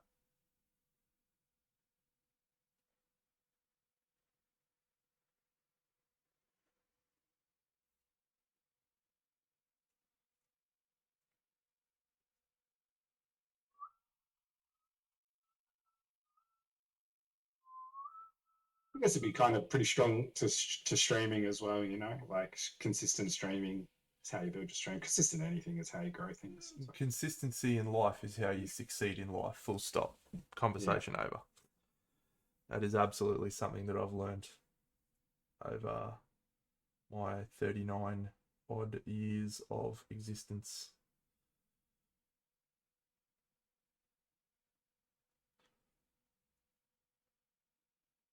All right. Have you had a look at Conrad's piece? I don't know where to look. Where has he posted it? I don't think he has, but he sent it to me in Messenger. Do I have your? Who's Conrad on Insta again? I've looked at Conrad's work. We've looked at Conrad's work together before, and I'm always pretty impressed by it. I think Andrew. There you go. I just sent it to you on Messenger. Sure. Because he just sent it to me on Messenger. Yeah, nice.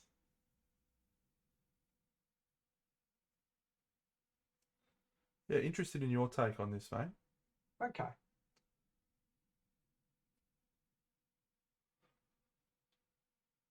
So immediately what grabs me on this is that it's using a range of colors that I refer back to in our previous streams together. We've done streams about Rackham stuff, and we've done streams about sort of old school French style painting, push pull style painting, and the palettes they used were these really soft desaturated palettes, and this palette immediately reminds me of that,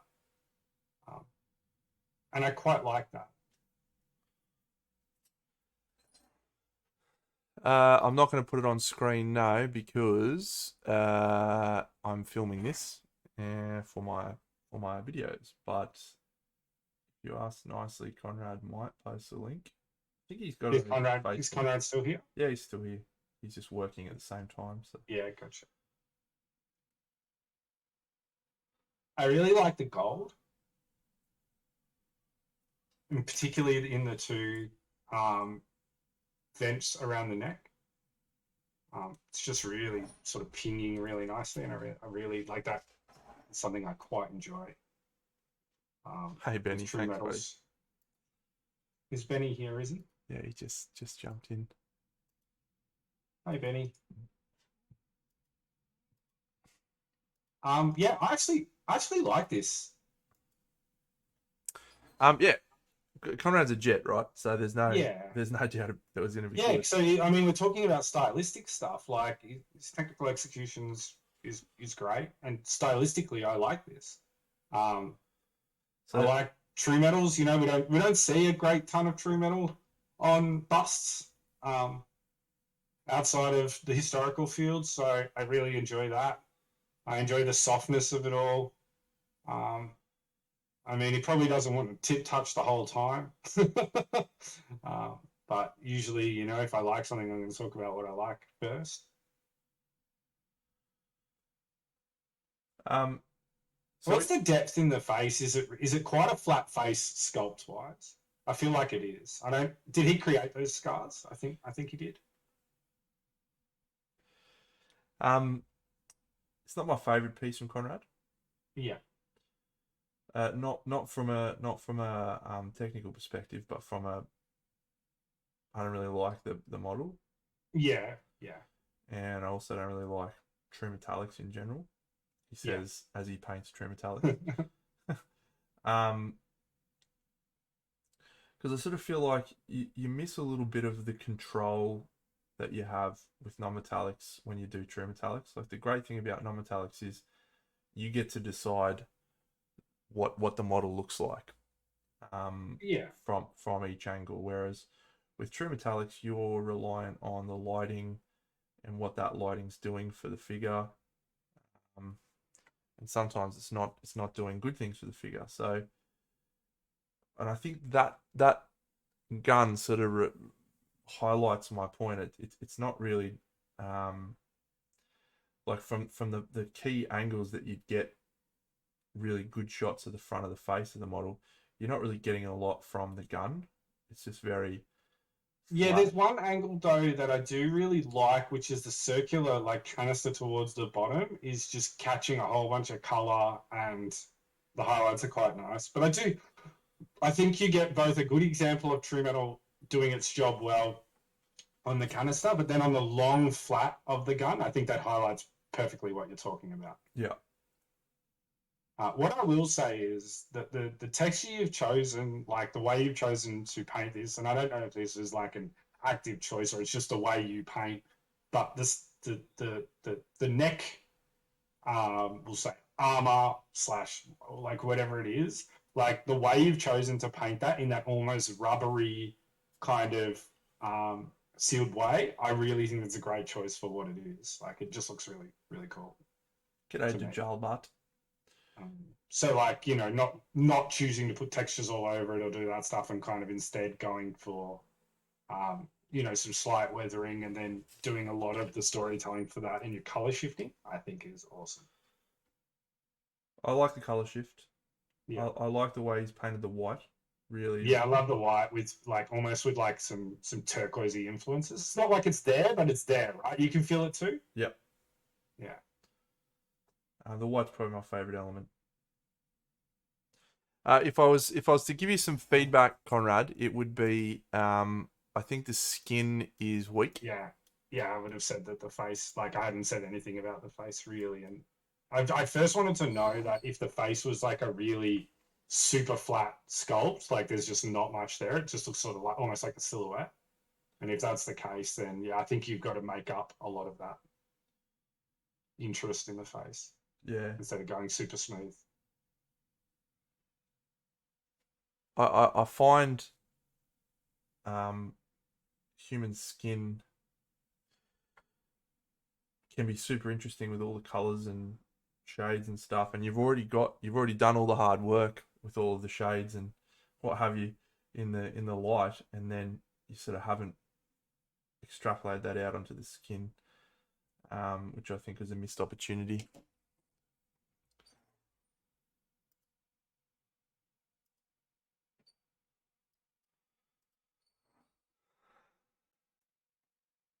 But I mean, overall, it's a pretty awesome piece, mate. I think, you know, showcases why you're winning medals at Monty. You know, there's lots of good stuff there.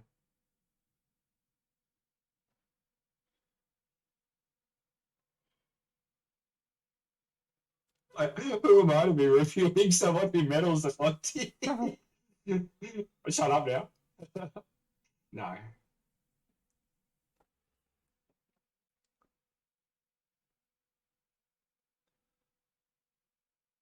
I sometimes think I go too far on this one, right? But I always just want to see, give me some cool stuff in the skin, you know? Like, I just want to see colors and shades, and like, it's very Sergio of me, but give me all those colors.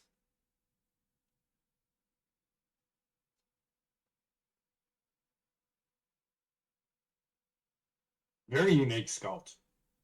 Yeah, it's a Chris Clayton, isn't it, Conrad? I've just been learning a little bit about Chris Clayton sculpts. They're quite rare, aren't they? They're Rare, quite sorted for. rare as hen's teeth, mate. Rare as hen's teeth. That Hush, I think there was only 50 copies made. He was Lucas before Lucas was a thing, mate. Yeah. He did Hush, didn't he? Yeah, Hush. Hush is 50 copies. Mm. Conrad did one. Is he a mate of yours, isn't he, Conrad? Or you sort of live near him or something like that?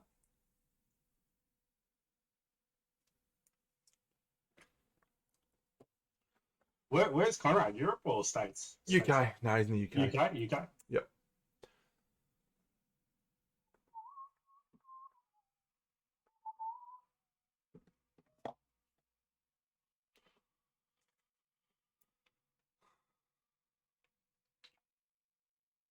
All right.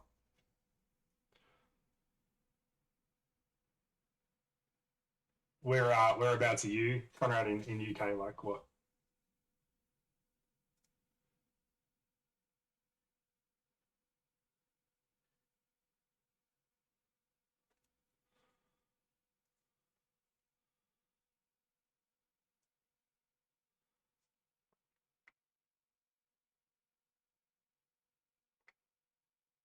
East? Yeah, gotcha. I was born in the UK from Bolton. Commiserations to me. Yeah, we all keep hoping you'll go back soon. They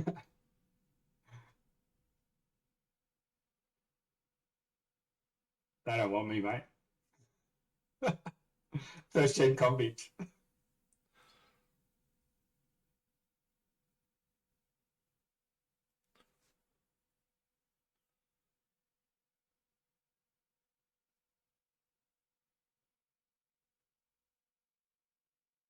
Yeah, I think that sort of sums up. Yeah. Just doing one last pass over it.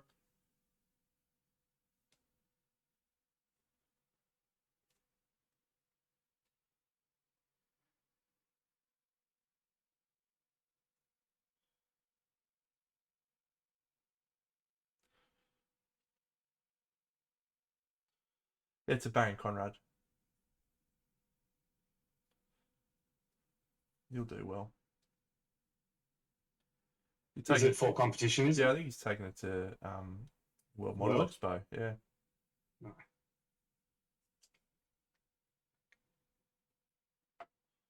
Yeah, I mean, this is probably going to sound like a stupid question. Tell me if it is. I'm sure you will. Do they have categories? Do they do outside of masters and not? Do they do historical categories, sci-fi categories, stuff like that, or is it all just one big pool? For Worlds, if it's run like SMC, which I'd say is a pretty strong possibility,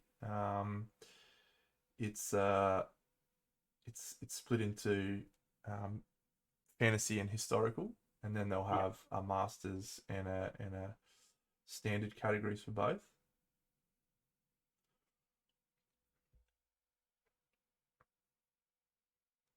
Nice.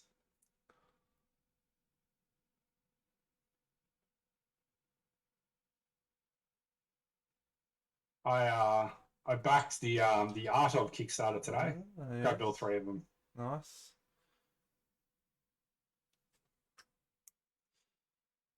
Well, Scarabost, generally, it doesn't actually mean anything because they don't really have a set guideline for this is what you can enter. Yeah, Conrad's spot on. It's like if you want to enter in what you know will be the hardest category, get in there. Otherwise, you can just enter in standard and Well, the box art painters and fairly well known painters reside, right? yeah. I was like my first Monty, I was like, yep, I'm going straight into masters. I shan't be splashing around in the kiddie pool. It's all or nothing. That was the right approach for me. I wouldn't suggest that for everyone. Unless you're really good at getting feedback of you are terrible and all of your models are terrible, which is kind of the feedback that you get. You don't actually get that feedback, but you get no medals and you just stand there looking at your sadness. And you go, you wear your sadness all around me, all familiar faces. Worn out faces. As you're surrounded by your own busts, right? Yeah.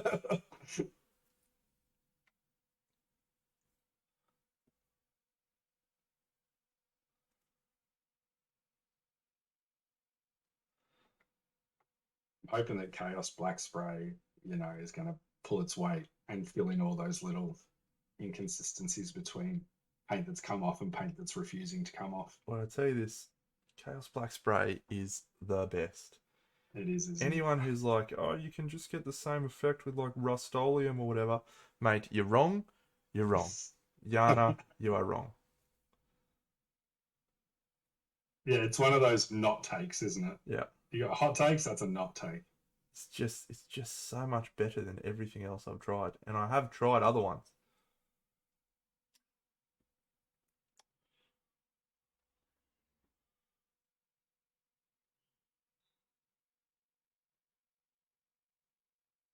Bear Crom is going to be a joy the second time around. Yes.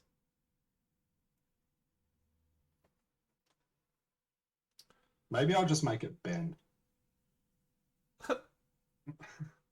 What do you reckon? Benny, are you there? You want to be my inspiration for Bear Crom?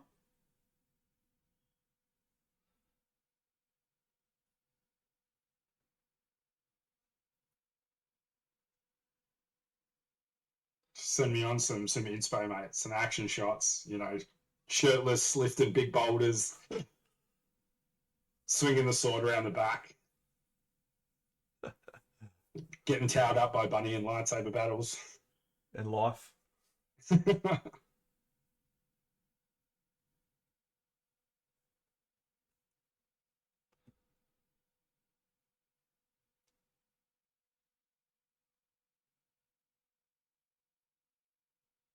All right.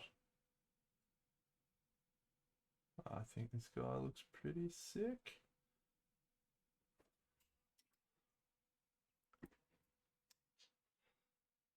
I love doing rusty metal. Good fun, isn't it? Oh. There's no wrong. There's no well, there is definitely. There's plenty of wrongs, but you know what I mean by that. Yep.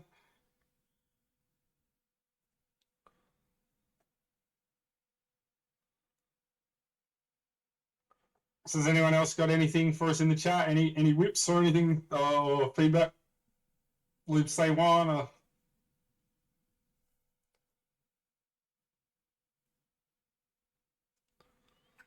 Thanks, Dejalbat.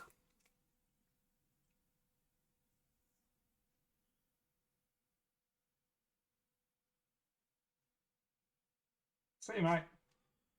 All the best. See you soon, champion.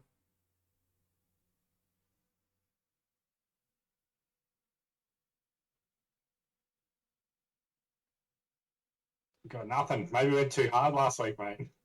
Well, I certainly did. Feedback on a uni assignment? I can't help you there. How do you spell uni? Have you been pretty flat chatting with that, Jared? Have you getting much painting in? Nice.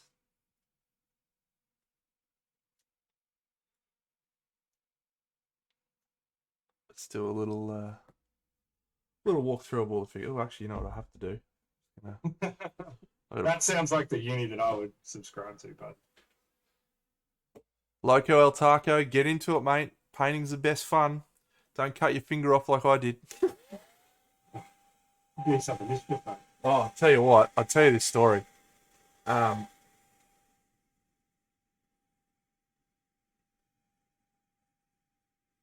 it's Saturday night, and I'm super pumped on this game I'm playing at the moment called Imperium, and and so I'm getting jazzed about playing Imperium, but the box I've sleeved all my cards, and so I can't fit it all in the box.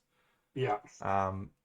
And so I've had to go and make an organizer. So I just grabbed some foam board from Officeworks, and I'm making an organizer that'll be able to hold all the bits. Yeah. And so I'm on the kitchen table, and I've got my cutting mat, and I'm just absolutely going to town. Yeah, going to ham on this foam board, and I've just put a new razor blade in there. Oof. And stitched yourself up, mate. Yeah, and I'm going like this with the scalpel, right? And it's just gone whooshka straight across, and it's sliced about a centimetre and a half into my thumb, and the top part of my thumb's just wobbling like this. I'm going to turn on my camera for this because it's so funny. And I was just like, so my normal method for fixing a cut like that is to put super glue in it, which I think I've actually done on stream. And so I'm holding my hand up above my head because it stops the bleeding, right? And I'm running around the kitchen. I'm like, oh, I'm trying to grab a towel. There's blood running down my arm, and I'm like, and I'm getting the towel and I'm holding my thumb and I'm like, and I'm wiping the blood off and I'm like trying to get super glue, and my fingers wobbling like this, and I'm like, oh my god, and I was pissing myself because I thought I'm gonna have to go to the hospital for sure. Like it's a bad cut. It's a bad one. It's a bad one. Yeah, like it's not good. The way you describe this, I've done this exact cut, so I'm with you so far. Yeah. And Did you get woozy at all? Yeah, I was. I was standing there in the kitchen, and I'm lifting my hand up, and I'm trying to stop the bleeding, and I'm like dizzy, and I'm starting to get all itchy all over, and I'm like, oh my god, what's happening?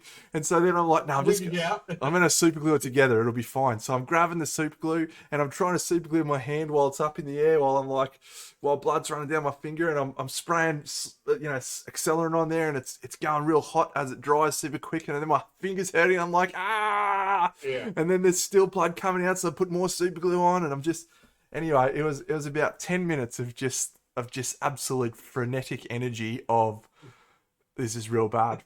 I'm gonna die. Yeah, exactly. Super glue was actually made for that. It was. Yeah. So anyway, I thought, you know what, I think I'll be okay. Like I think I'm going to be fine.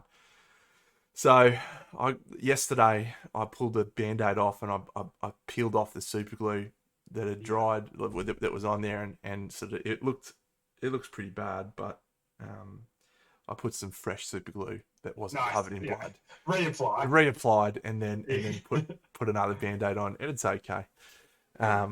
It's okay now, so it's fine. Yeah, let's have a look at the figures that I've done. Little how do you like it? Yeah, so this is the Dendri Ranger. So she's a week after safety week. It was a shocker. She's an interesting figure. This one, this species, they have no mouths. They're plants. They're trees, and so they communicate by whipping spores out into the air. Just vibrate. Yeah. Yeah. So fun model and pretty quick to do. And then, actually, let's do this now while I'm sitting here. We've got to fix this chick's eyes. A little bit about her face in general, actually. Oh, she's cool. Yeah, she's the Huntress. She's a great figure.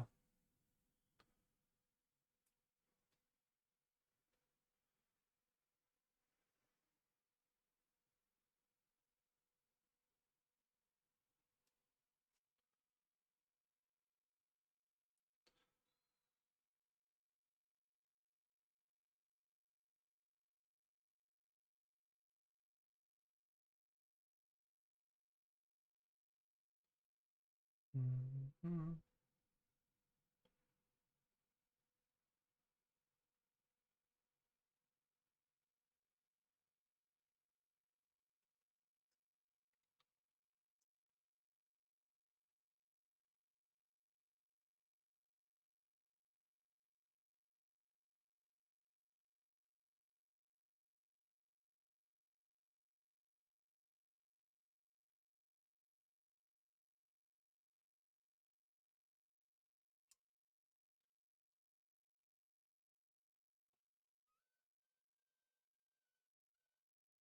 Yeah.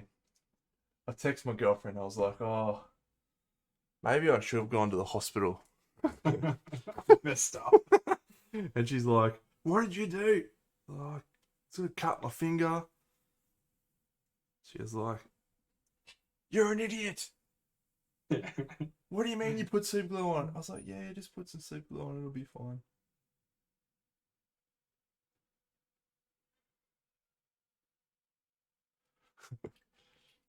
Yes, that's not good at all, Loco, El Taco.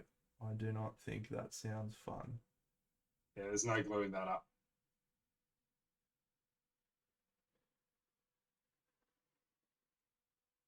All right, that's a bit better. I'm perplexed by this face. Actually, it should be a pretty easy face to.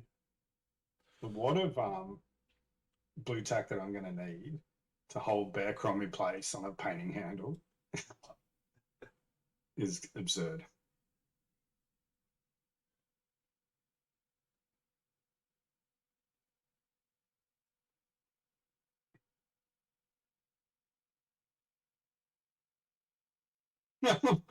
Funny.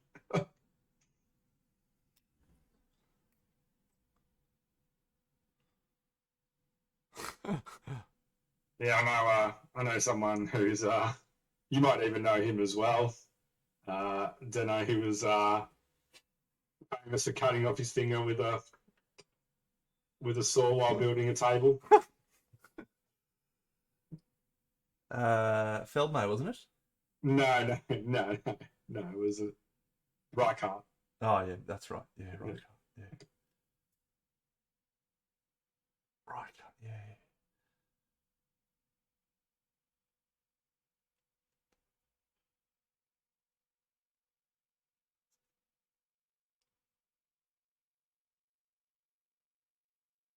Yeah, I thought I was going to be the tip of my thumb short, but it worked out okay.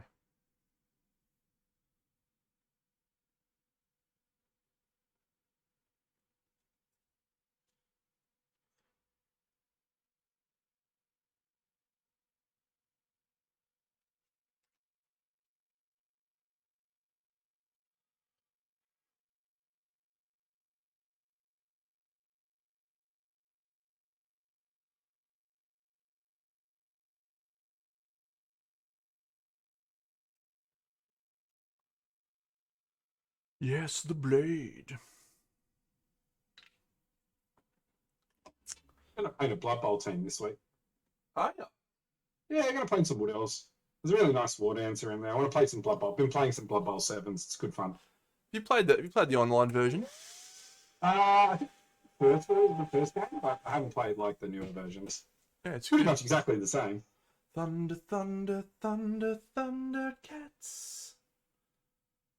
Thundercats. Oh. Yes, it was supposed to be a little Thundercats nod. Oh man, I was obsessed with Thundercats as a kid. Yeah. Had it all.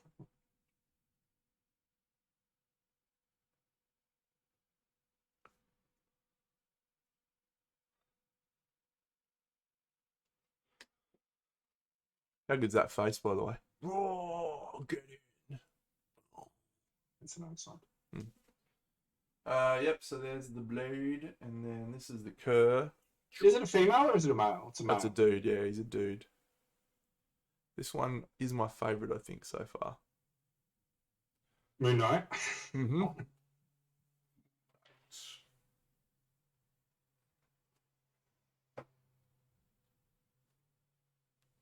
All right, the verdict on the next one to paint.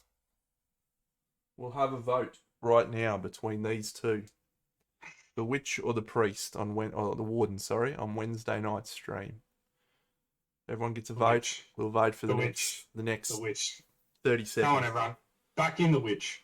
Because he's just done pretty much the same thing as the warden. We've just done a whole armor suited dude. Let's go witch. The witch. 3 witches.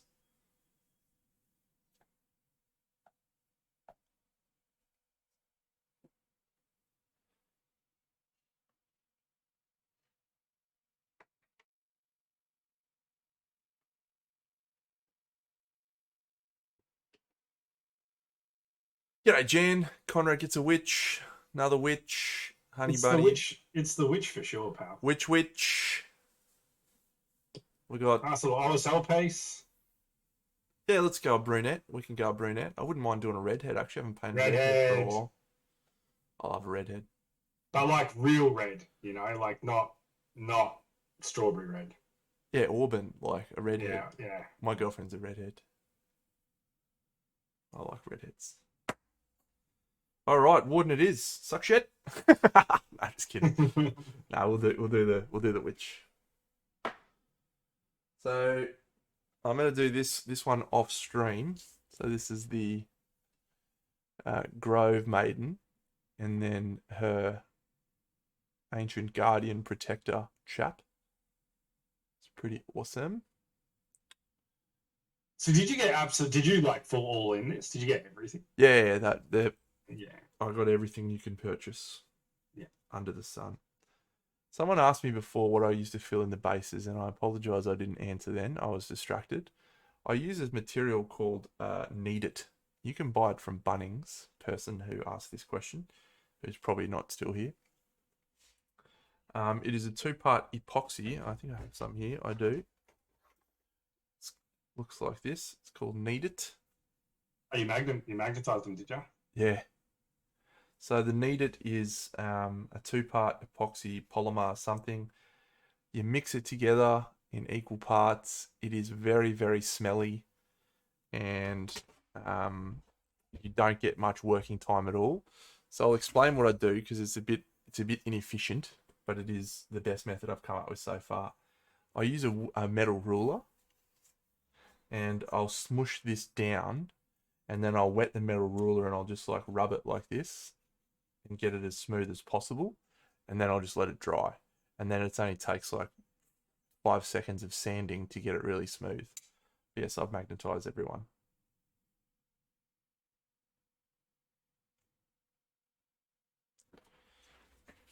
So let's put all of them on this ruler and see how they look. Yeah. Probably he's throwing some pics of his army up.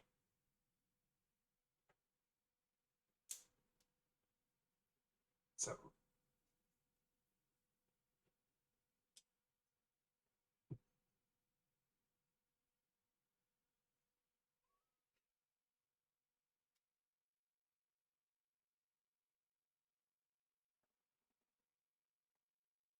love it. Love me some rebels. With a rebel yell, cries more, more, more. Have you got Andor as well, or you just got K2?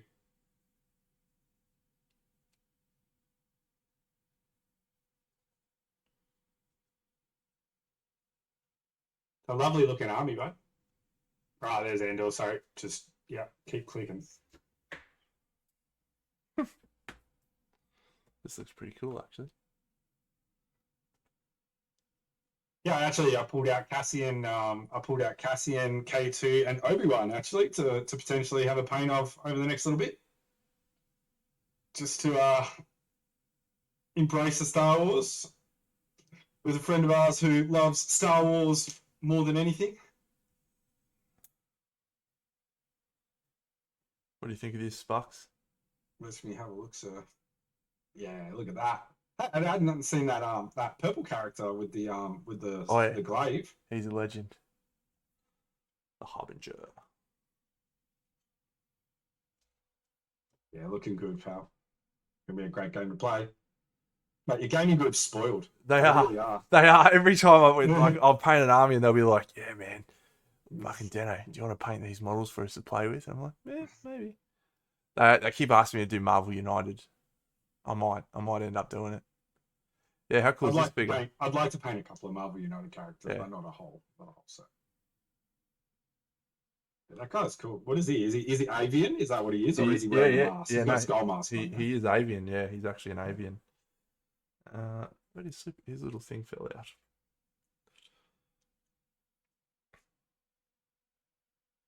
His magnet fell out.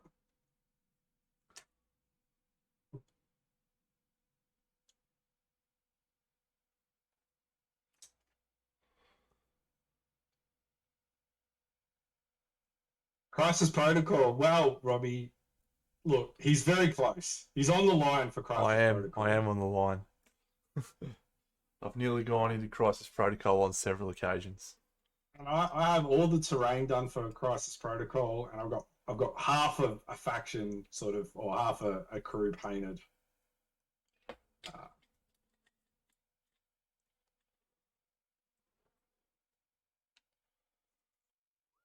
And I've taken bad guys as well, which is perfect for Deno because he just wants to play all of the Avengers. Deno will be playing the Avengers. Bum bum bum bum bum bum bum bum bum bum bum. Bro, if you kill Spider-Man, he'll tear up mid-game. He'll be like, no, no, you start acting out the scenes. I would. Oh, Mr. Mr. Stark, Stark, I don't feel so good. I'm sorry.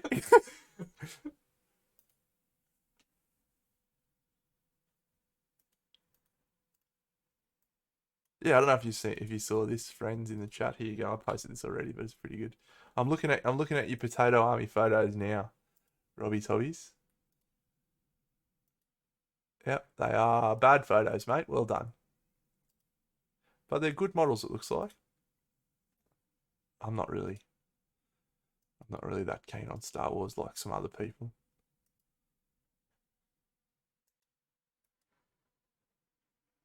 Officers Sandeep wants you to DM promoted on Star Wars Lover, mate. Thanks, Officers Sandeep. What a legend you are. I just opened up my YouTube, and the first video in here, Benny, is why is Obi-Wan so weak? Fuck. No, I haven't watched Kenobi yet, Jan. I'm saving it. Yeah.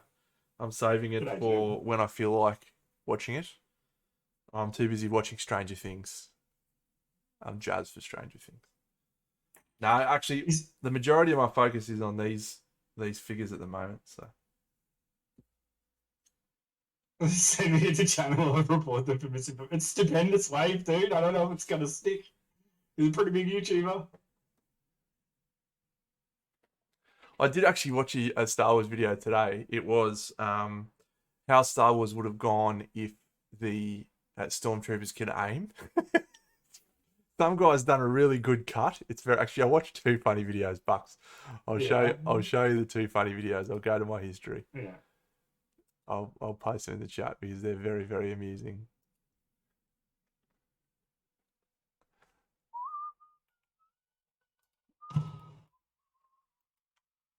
So yeah, get this one up, yeah.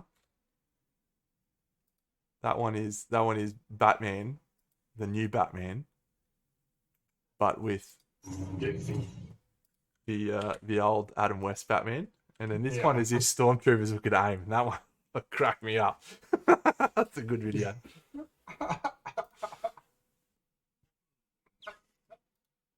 Batman one's pretty funny. They're pretty amazing. Fucking Riddler. Adam West. Adam West.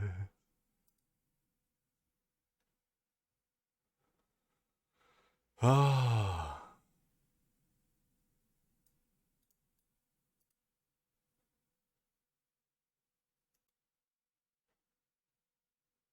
People got too much time on their hands.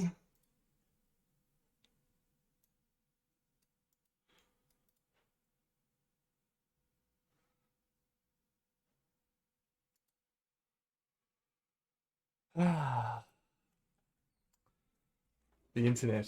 It's brought so much joy to my life, I have to say. I still have videos that I watched from 15 years ago when YouTube was first a thing. And they are still great to this day. Oh, yes, Jared. Did I ever? All day yesterday on my stream yesterday morning, I was singing the Willow theme. Yeah, I was going to ask you. There's a new one coming out. Is it a remake or is it a continuation? Same actor, It's a right? continuation. It's a TV series. Oh, And Willow the actor is back, of course, because Warwick Davis would do anything to get into any film. That's not true. But I don't know if you ever watched, there was a TV show called, it was done by Ricky Gervais, and it was called Life's Too Short, I think it was. And it's just like a satire about actors and stuff, and how Warwick Davis was trying to get him to be his agent. And fuck, man, there's this scene with Liam Neeson. Oh my god. I'll send you a link to that. You have to watch that because it is actually genuinely hysterically funny. Every time I've watched it, I just have so much respect for Liam Neeson. I'm doing it right now. I'm getting it right now. Oh, man, it's so funny. Liam Neeson, Life's Too Short. Oh, fuck it. I just found some outtakes. Yeah, here you go. Watch that. Even if you watch it later, because you got to watch all of it. It's fucking funny.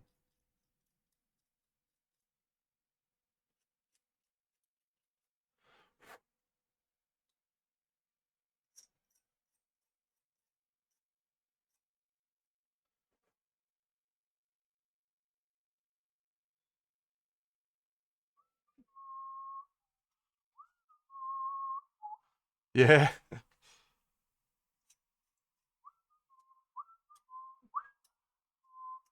You're talking about Harry Potter when he plays Griphook and also Mr. Flitwick. Phileas Flitwick.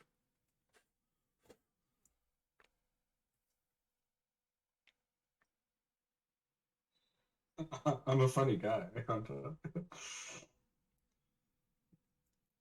It gets better. I'll watch it later. Yeah. Yeah. Should definitely watch it later. All right. So we're going to paint this cloak in one color and then we're going to paint the shawl in a different color so she can have different shawls. That's the ticket. Nice. And then we're going to do OSL on this lamp. And we're just going to reflect it down onto the shoulder. Just Google "Life's Too Short" and Liam Neeson TJ cleans. It'll come up somewhere.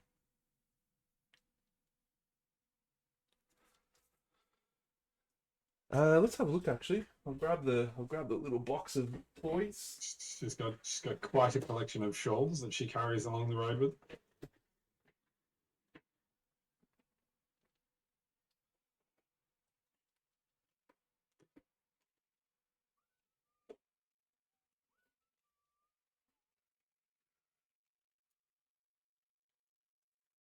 She has five in total. So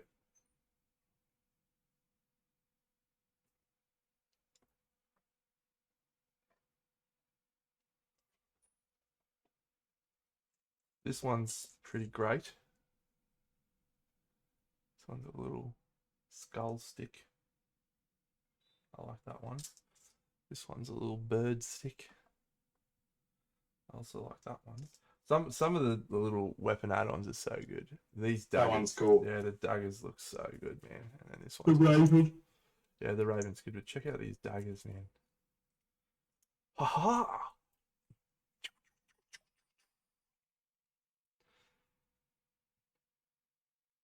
She's a rogue now, mate. Mm-hmm. Ah, surely you must be kidding. You're better than that, Jan.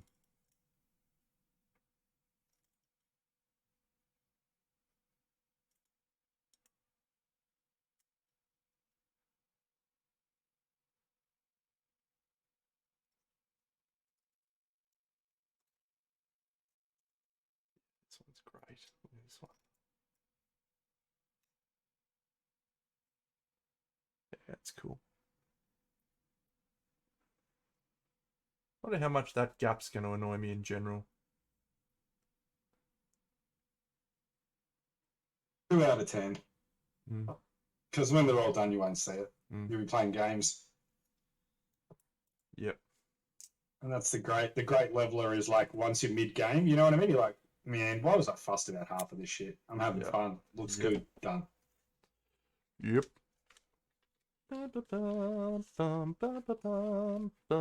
Yeah, all of these, all of the witch ones are great and really cool. Some of the other ones are not quite as like functional as that. But yeah, then some of them like, you get like the priest. Like this one for the priest is awesome. This little, he's got a candlestick. This is the priest. Yeah, he's got this halberd with a book in the middle. Great. And then he's got 2 small hammers, or hammer sandwiching. And then he's got candlestick. That's actually awesome. Yeah. It's like an Imagifier, eh? I like that. Yeah. So let's put it on. Let's put it on the priest. Let's do it.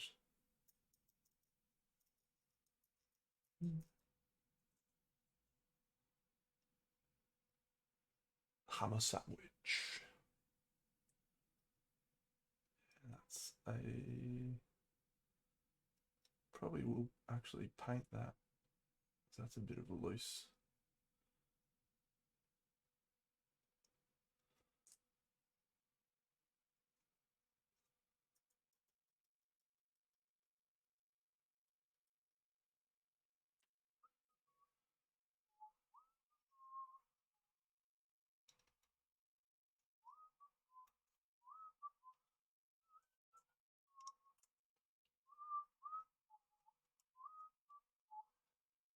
Yes, look at that, holding the halberd. That's awesome. The halberd's nice. Mm. The halberd with the book on it. Like, come here while I cleave your head open and educate you. Have you returned your local book to the library? The candlestick. It was Colonel Mustard in the kitchen with the candlestick. Have you got to paint adversaries as well? Well, is it like all the heroes against each other?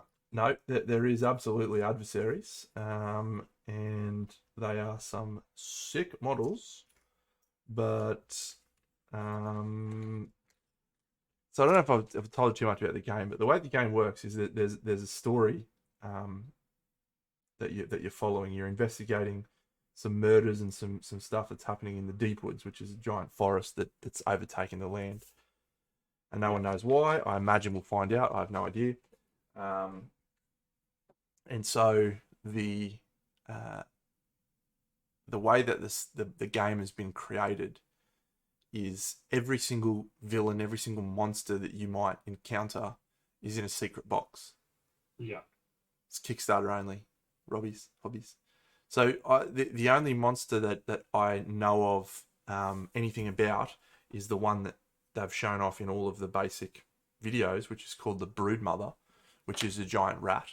And then it's got all little rat people alongside it. Little rat pack. Yeah, little rat minions. So that is the extent of what most people know. I've seen some of the pictures they have out on the Kickstarter page, a link you can follow that shows all the different models, and there's some awesome models in there.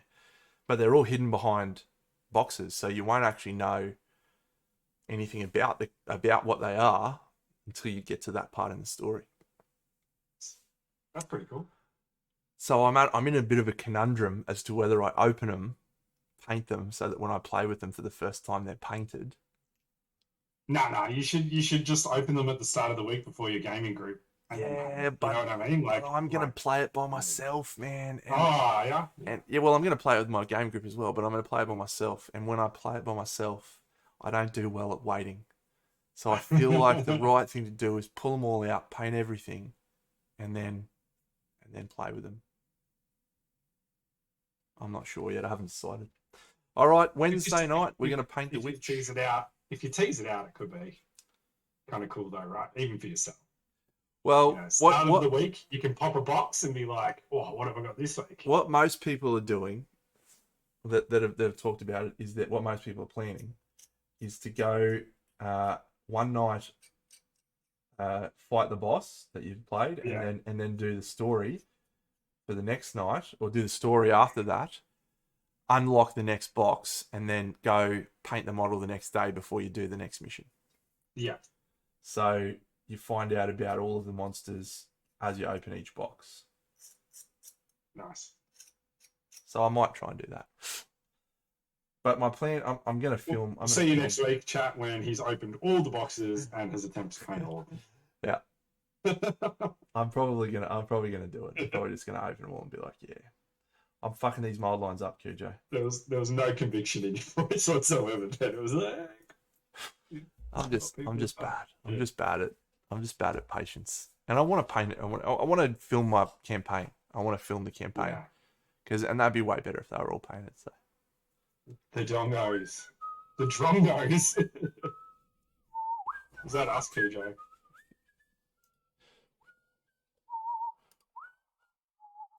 Let's go find someone to raid.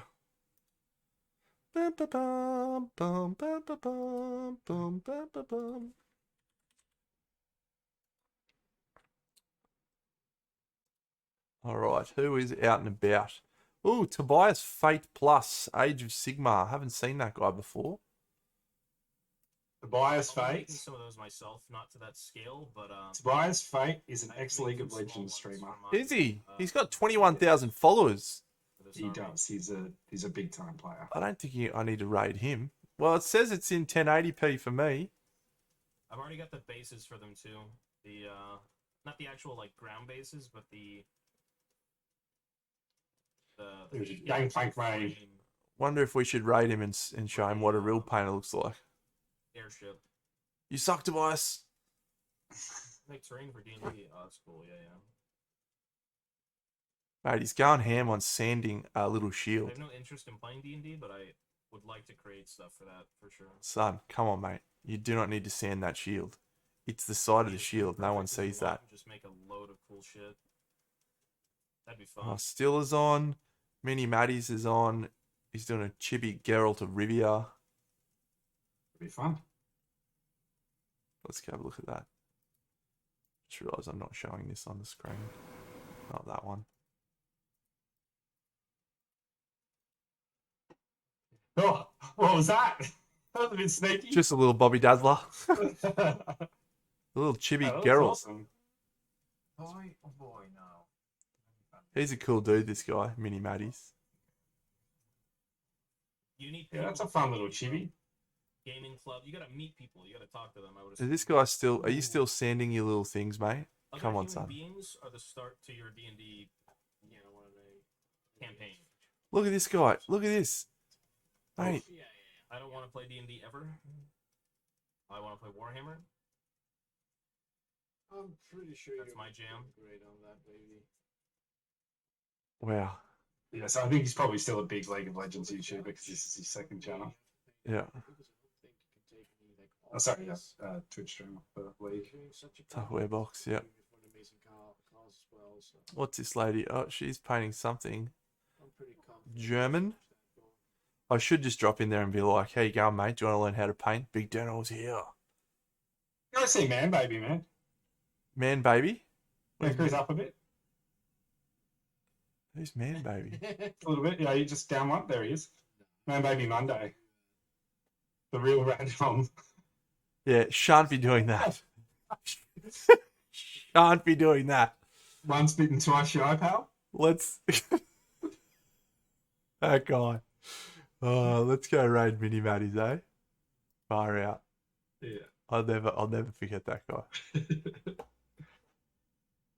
That was the worst raid I can recall. It's not cheating, it's suspicion. Oh. Oh. All right, friends, you're all wonderful. I'm back on Wednesday night. We're going to paint the witch. The witch. Suffer not a witch to live.